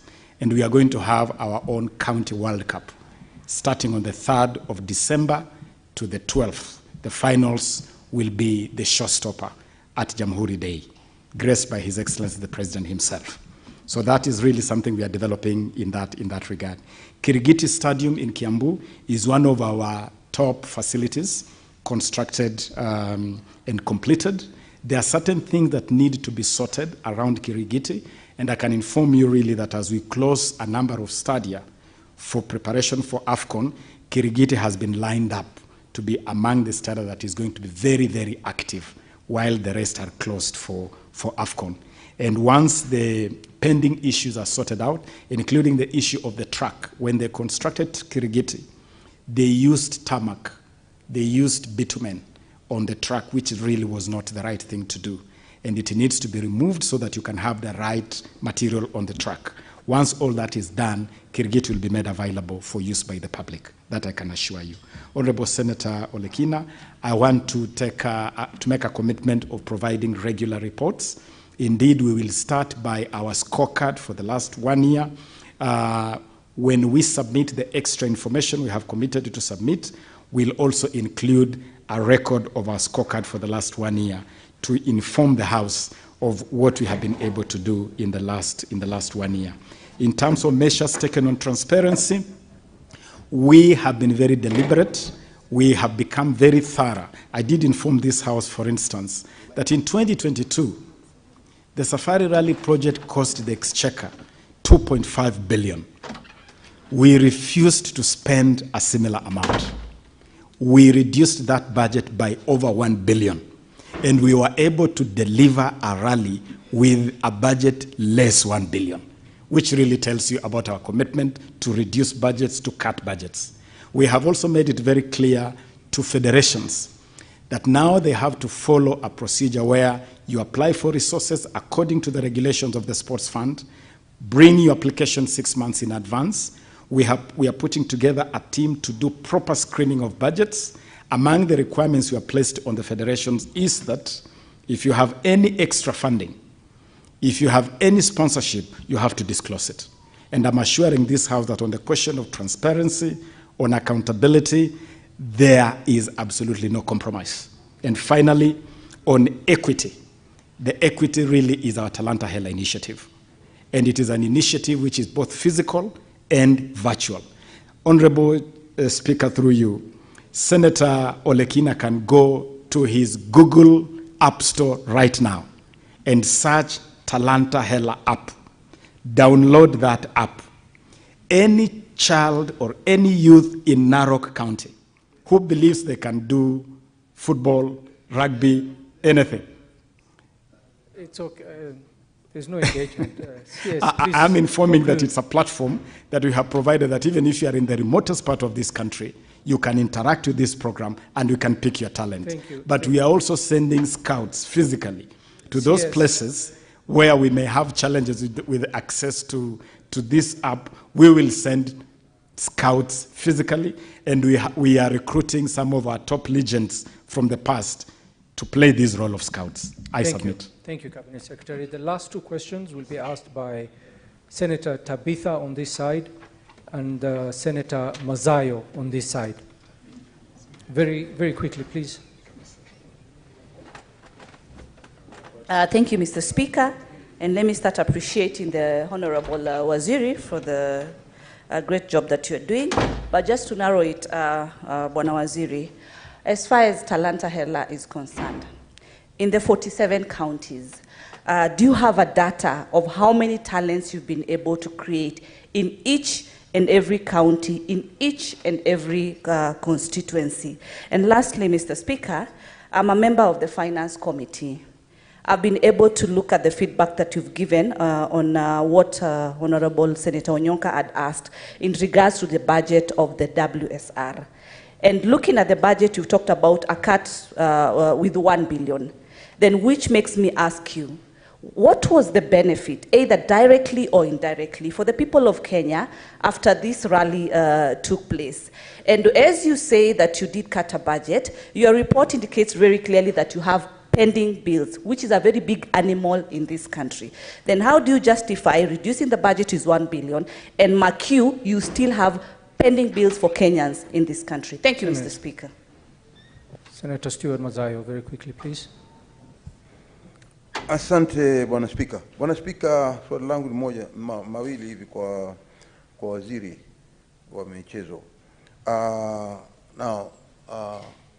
Waziri, ni mipangilio gani ambao umeifanya kufikia hivi sasa kuona ya kwamba uhusiano wa FKF, wale walio ndani ya ofisi hivi sasa, na wale former footballers na fans wa mpira, kwa sababu huu ni mambo ya kandanda, watu wengi sana wanapendelea katika Kenya, wana wafuasi wakubwa. Ni mpangilio gani umefanya kuona kwamba uhusiano umerudi? Manake hivi tunavyoelewa ni kwamba uhusiano kufikia hivi sasa bado umezorota sana, hali tukijua kwamba mwezi wa pili utaweza kusimamia kuona kwamba kutakuwa na uchaguzi wa uongozi ndani ya Kenya kuhusikana na kandanda. Swali la pili ni kwamba Sorry, Senator, swali moja tafadhali, wakati imekwisha. Kwa kumalizia tu. Wakati imekwisha. Wacha ajibu hiyo tu ndo, because hata kuwa na nafasi ya kujibu. Shukran. Cabinet Secretary, you may answer the questions. You only have 5 minutes. Thank you very much, within those 5 minutes. Honorable Speaker, on data of talents, I can inform Honorable Senator Tabitha that indeed we have built, and this is a first in Kenya, we have built a database. I can even make you even happier that from the activities going on in schools, we have pipelined or connected all those activities to the Kenya Academy of Sports. After the school ball games in Kakamega, for instance, we invited 2,000 of the best talent from those school games to Kenya's first ever national holiday talent camp. It is from that talent camp that you have seen youngsters now going to play for Kenya in the under-18 Sekafa Championship. A lot of the boys and girls who have been selected for those junior national teams came from that talent camp. Some have even gone to international academies. We have 3 boys right now, Aldrin Kibet, Alvin Kasavuli, Amos Wanjala, at the Nastic Soccer Academy in Spain, Louis Ngavi at the Montverde Academy in Orlando, in Florida, in the US. And so we have a good system of not only identifying them, but also progressing them and exposing them to further growth. And right now through the Talanta Hela app, and I would invite the honorable senators to visit the Talanta Hela screening room at Kasarani at the Kenya Academy of Sports. We have data on everybody and everything that we are coming into contact with. And today, if a scout in the UK or in Brazil wanted to know the best dribblers or the best in ball control, we can be able to give them. And we can be able to give them access to the Talanta Hela online system. So we have really upgraded that space of developing talents. The question of the benefits of the Safari Rally, the Safari Rally markets the country incredibly. The last Safari Rally was the most watched of the 13 series of the WRC Safari Rally. It markets the country and definitely has incredible benefits in terms of pulling in investment and tourism and just branding the country to that international audience. Pending bills is a challenge, and I want to indicate to this how the pending bill that we have received as a report from the project are not confirmed yet. We are subjecting that report to internal screening, verification, and assessment. We will only commit public resources to what is verified and what is authentic, because on transparency, on accountability, there is no compromise. It is absolute zero tolerance to misuse of public resources. Mheshimiwa Senator, ndugu yangu, rafiki yangu Madzayo, amezungumzia kuhakikisha kwamba kuna uhusiano bora kati ya shirikisho la kandanda humu nchini FKF na waliobobea zama za kale na vile vile mashabiki wa mchezo wa kandanda nchini Kenya. Nifahamishe Mheshimiwa Senator kupitia kwako Mheshimiwa Speaker ya kwamba kumekuwa na hali tatanishi, kumekuwa na changamoto tele kwenye mchezo wa kandanda hapa nchini. Itakumbuka ya kwamba mwaka mmoja uliopita tu Kenya ilikuwa imepigwa marufuku na shirikisho la kandanda ulimwenguni FIFA, na tulifanya jitihada za haraka sana kuhakikisha kwamba Kenya inarejea kwenye mashindano ya kandanda ulimwenguni. Hivi karibuni timu yetu ya Harambee Stars wamehusika kwenye mashindano ya kufuzu kwenye kombe la ulimwengu mwaka 2026. Timu zetu za kinadada vile vile zinaendelea hivyo hivyo, na ningependa kuhakikishia. Nashukuru Mheshimiwa Speaker. Sorry, Cabinet Secretary. At this point I will have to interrupt. I thank you, Cabinet Secretary, for your time and for the answers that you've given to this House. Honorable Senators, it is now 1:15 p.m. The time I had directed pursuant to Standing Order 34, 2A, that the House will adjourn. The Senate therefore stands adjourned until today, Wednesday, 22nd November 2023 at 2:30 p.m.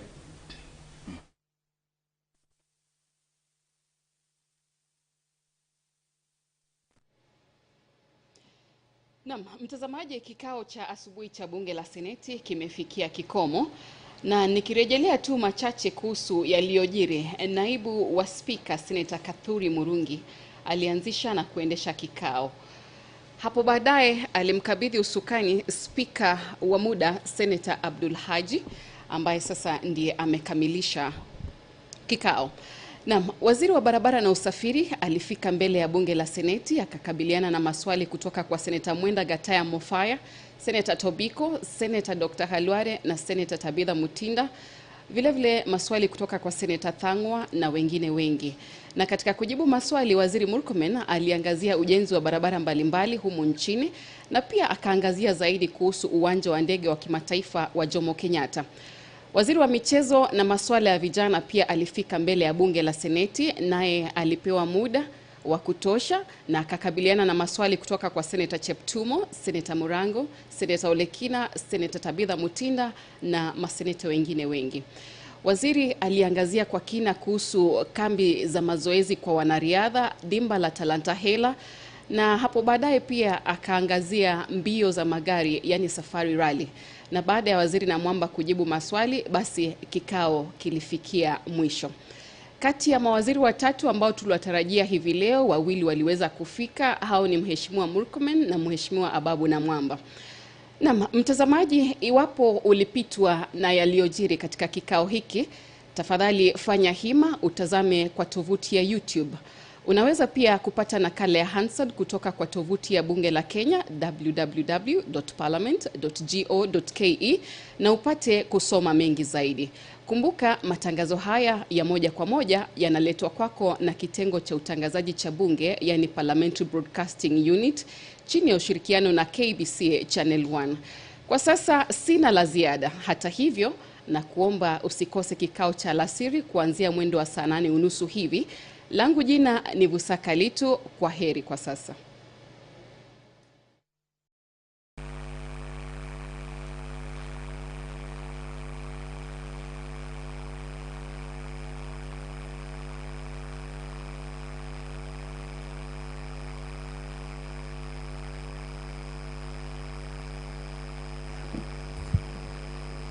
Clerk, confirm whether we have quorum. Okay, Sergeant Adams, ring the bell for 10 minutes.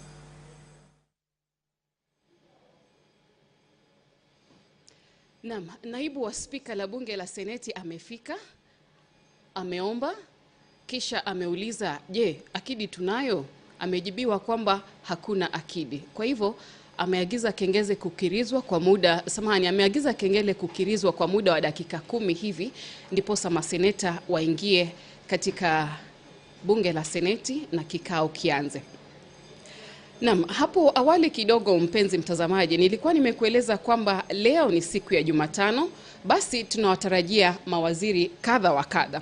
Waziri wa kwanza ambaye tunamtarajia ni waziri wa barabara na usafiri Mheshimiwa Onesmus Murkomen.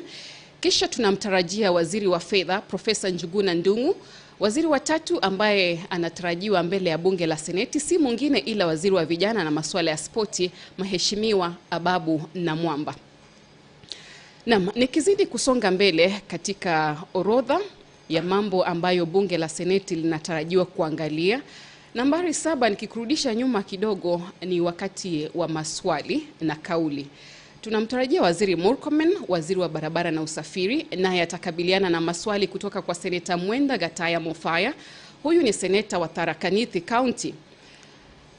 Seneta huyu anauliza ni kwa nini ujenzi wa barabara kutoka Kajiunduthi hadi Marima umesimama. Ujenzi ulianza kisha ukasimama. Barabara yenyewe inatarajiwa kupitia Iriga, Chogoria, Weru, Mutindwa, Kiriaini na hatimaye kumalizikia katika sehemu ambayo inaitwa Marima. Seneta Gataya Mofaya analalamika kwamba ujenzi wenyewe ulianza mwaka wa 2016. Hadi sasa haujamalizika. Zaidi ni kwamba umesimamishwa. Wizara ya Mheshimiwa Murkomen inachukua hatua gani? Hili ni swali la Mwenda Gataya. Kwamba wizara ya Mheshimiwa Murkomen inachukua hatua gani kuona kwamba ujenzi wa barabara hii umekamilika. Naye seneta pia anamtaka waziri Murkomen atoe makataa ya kurudia ujenzi wa barabara hii. Na hatimaye seneta Mofaya anasema barabara katika sehemu fulani huko kwake kaunti yake hazipitiki. Sehemu zenyewe anataja ni Gitumbani, Mutindwa, sehemu ambayo inaitwa Gantwaki, Kajiunduthi, Kiriaini na Marima. Anaomba kujua hatua ambazo waziri Murkomen anachukua ili kuhakikisha hizo barabara zinapitika, ije jua, ije mvua. Wapili kuuliza waziri Murkomen maswali si mwingine ila seneta mteule Peris Tobiko.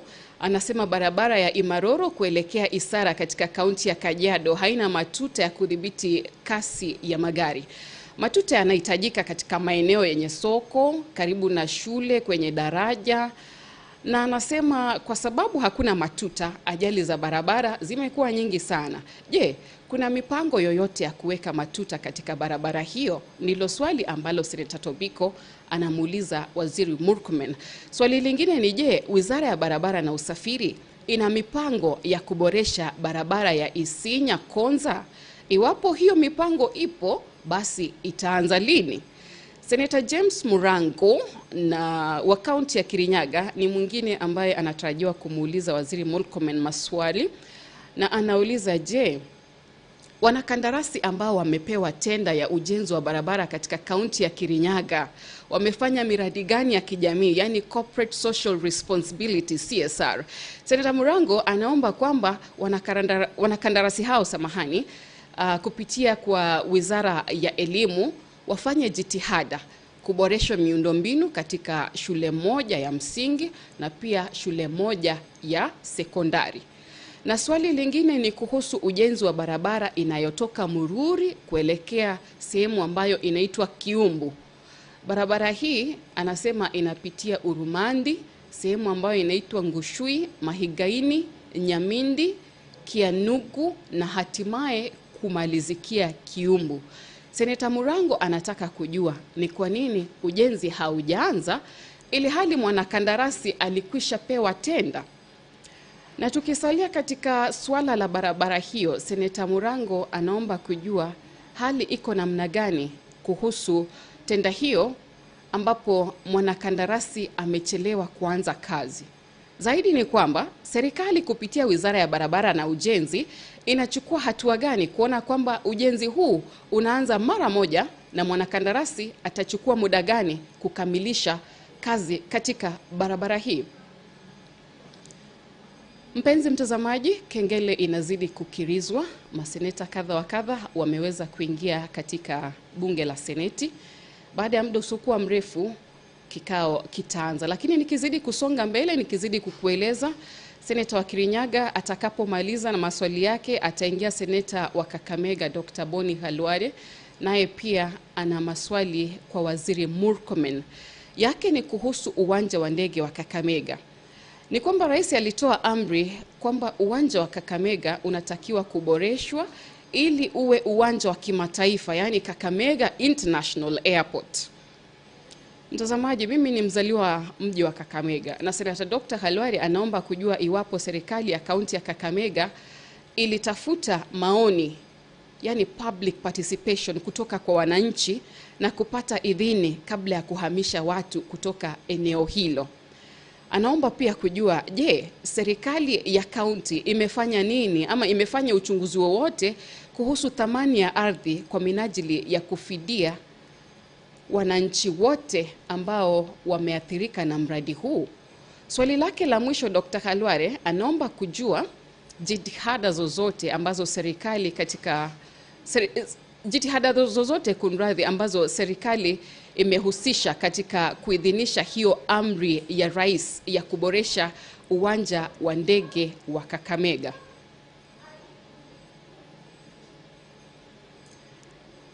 Mtazamaji, tunamtarajia waziri wa fedha Profesa Njuguna Ndung'u afike mbele ya bunge la Seneti. Iwapo atafika, basi atakabiliana na maswali ya seneta Kathuri Murungi wa Meru County.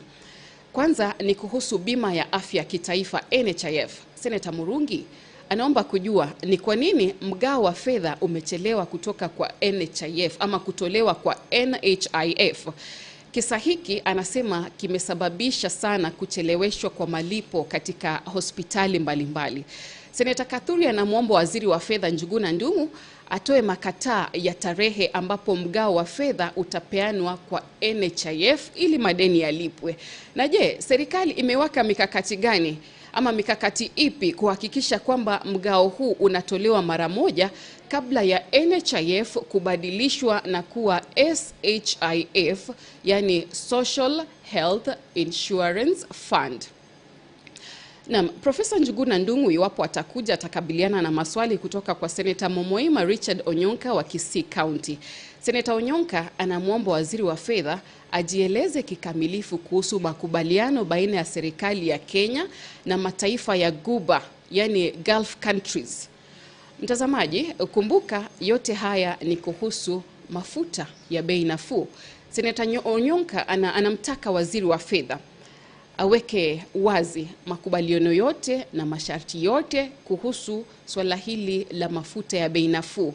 Anauliza, makubaliano ni kati ya serikali ya Kenya na taifa lipi hasa la nchi ya Guba? Swali la pili ni kuhusu lita moja ya mafuta. Bei yake katika makubaliano haya ni ipi? Seneta wa Kisii anaomba kujua bei hiyo ni nafuu kiasi gani ikilinganishwa na bei ya mafuta kwingineko duniani. Akidi tunayo, hatuna.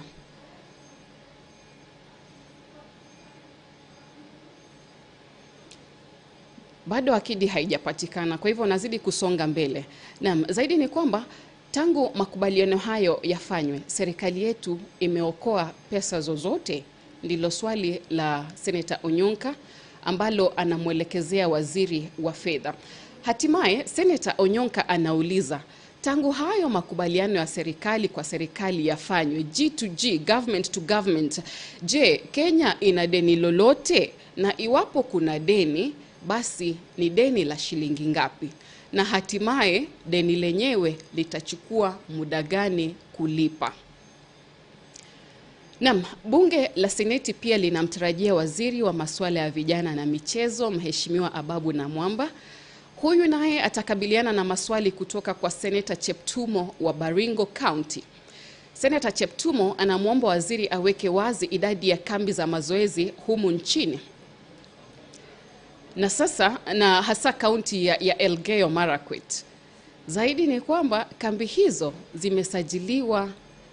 Anauliza iwapo kambi hizo zimesajiliwa na iwapo ziko na leseni kutoa mafunzo, iwapo ziko na leseni ya kutoa mafunzo kwa wanariadha.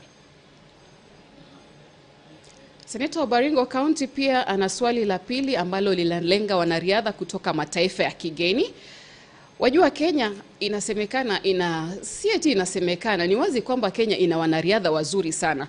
Na inasemekana pia nyanda za juu za Kenya ni nzuri sana kwa mazoezi ya hawa wanariadha. Kwa hivyo wako wanariadha kutoka mataifa ya kigeni kama Ethiopia hivi na pia uzunguni ambao wanatua hapa nchini kufanya mazoezi pamoja na kina Faith Kipyegon, pamoja na kina Eliud Kipchoge, Kelvin Kiptum na wengine. Sasa Seneta Cheptumo anaomba kujua wanariadha wangapi wa kigeni ambao wanaendelea na mazoezi yao humu nchini. Na anaomba pia kujua hawa wanariadha wa kigeni wamesajiliwa na serikali yetu ama hawajasajiliwa. Iwapo wamesajiliwa, visa yao ambao wanatumia kuingia humu nchini ni visa ya aina gani?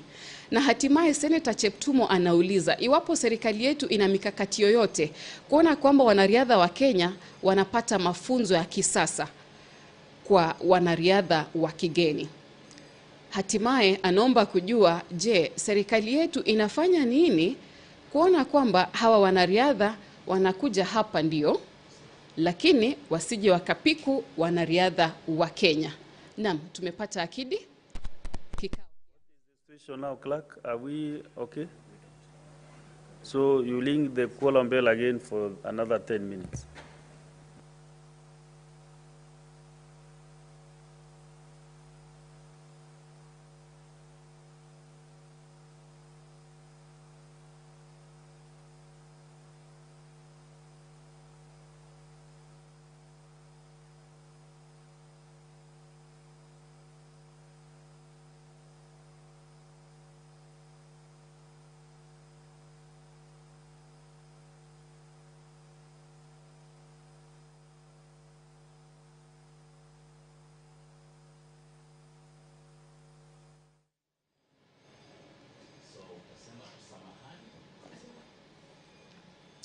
Naam, samahani mpenzi mtazamaji, bado bunge la Seneti halijapata akidi, kwa hivyo kengele inazidi kukirizwa tukitarajia kwamba hatimaye tutapata akidi na kikao cha bunge la Seneti kianze. Naam, hapo awali nilikuwa nimekueleza mengi ambayo tunatarajia kuangalia katika orodha. Samahani, sio orodha bali shughuli za bunge asubuhi ya leo. Nikawa nimekueleza kwamba ripoti kuhusu ongezeko la maeneo ya kuabudu na vifo vya watu huko Shakahola katika kaunti ya Kilifi inatarajiwa kuzungumziwa asubuhi ya leo katika bunge la Seneti. Hii ni hoja nambari 11 na anayehusika na hoja hii si mwingine ila samahani, anayehusika. Order number 1, administration of oath. Next order. Order number 2, communication from the chair. Next order number 3, messages. Next order. Order number 4, petitions. Next. Order number 5, papers. Order number 6, notices of motion. Next order. Order number 7, questions and statements.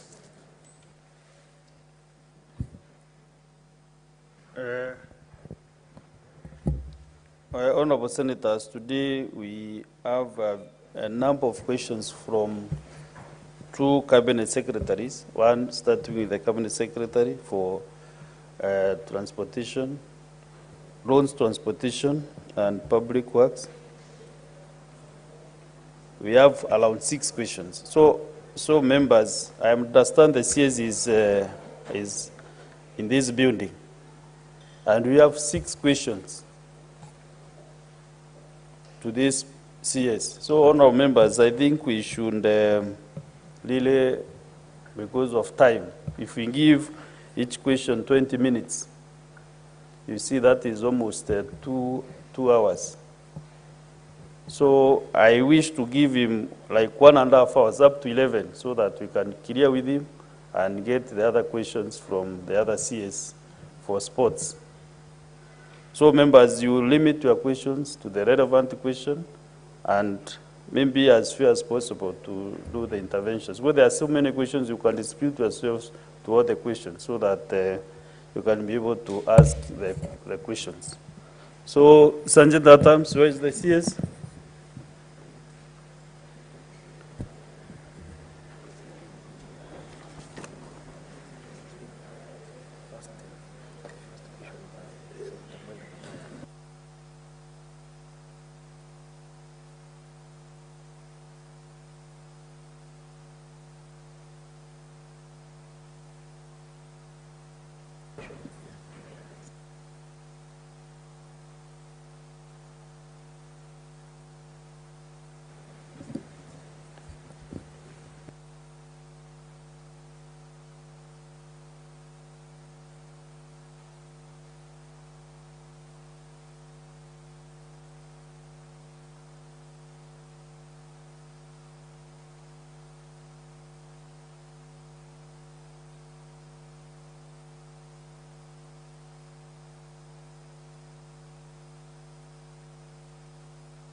So, Sanjay Tatams, are we okay? Is the CS and his team comfortable? Okay. I want to welcome the CS Loans and Transportation, our former colleague, Honorable Murkomen, to this house. CS, karibu sana to the Senate. This has been your house for quite some time. But when you were the senator for Rio Malakwet, there was no CSs who were coming here to this floor. So this is a new regime. And I want to welcome you on behalf of all the other senators so that you can clear these questions. Question number 47, asked by the nominated senator, Senator Perez Tobiko. I understand she has delegated this responsibility to the Kajiado Senator, Senator Seki. Are you ready, Senator Seki? Go ahead.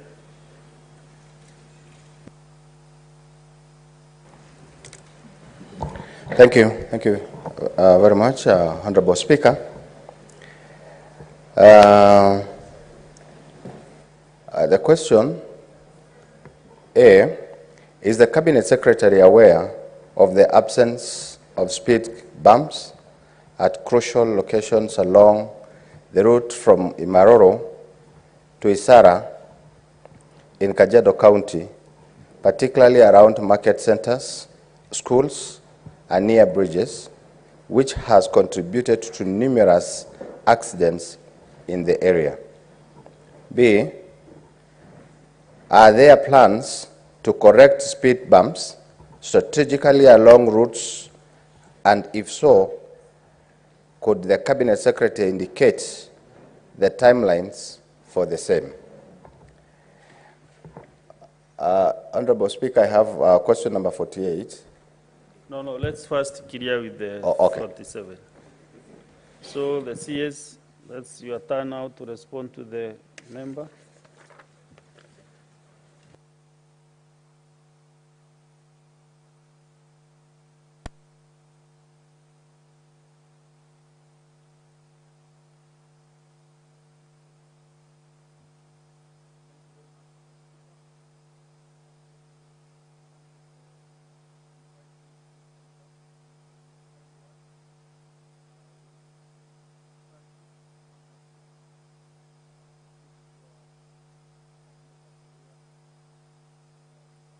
Sorry, give the CS the mic kindly. Is that okay, Mr. Speaker? Yeah, Thank you. now. Thank you, Mr. Speaker. As I said, this is, it's always very nostalgic to be back home. I consider Senate my home even more than the ministry where I am, because this is where, Mr. Speaker, I established my career, and I was catapulted to national limelight because of the work we did here. And I appreciate and respect this House so much, Mr. Speaker, that if I may tell colleagues who are here, make the best use of this place while you are still here. Sometimes you're out there and you wish you had this platform to make certain pronouncements that are important for posterity. So I really appreciate. Number two, Mr. Speaker, before I respond to this question, I want first to thank you for indulging me. I was invited to come to the Senate, and on the first instant, the Senate cancelled my appearance because of the matter of Meru County. I was wondering, I almost said your county.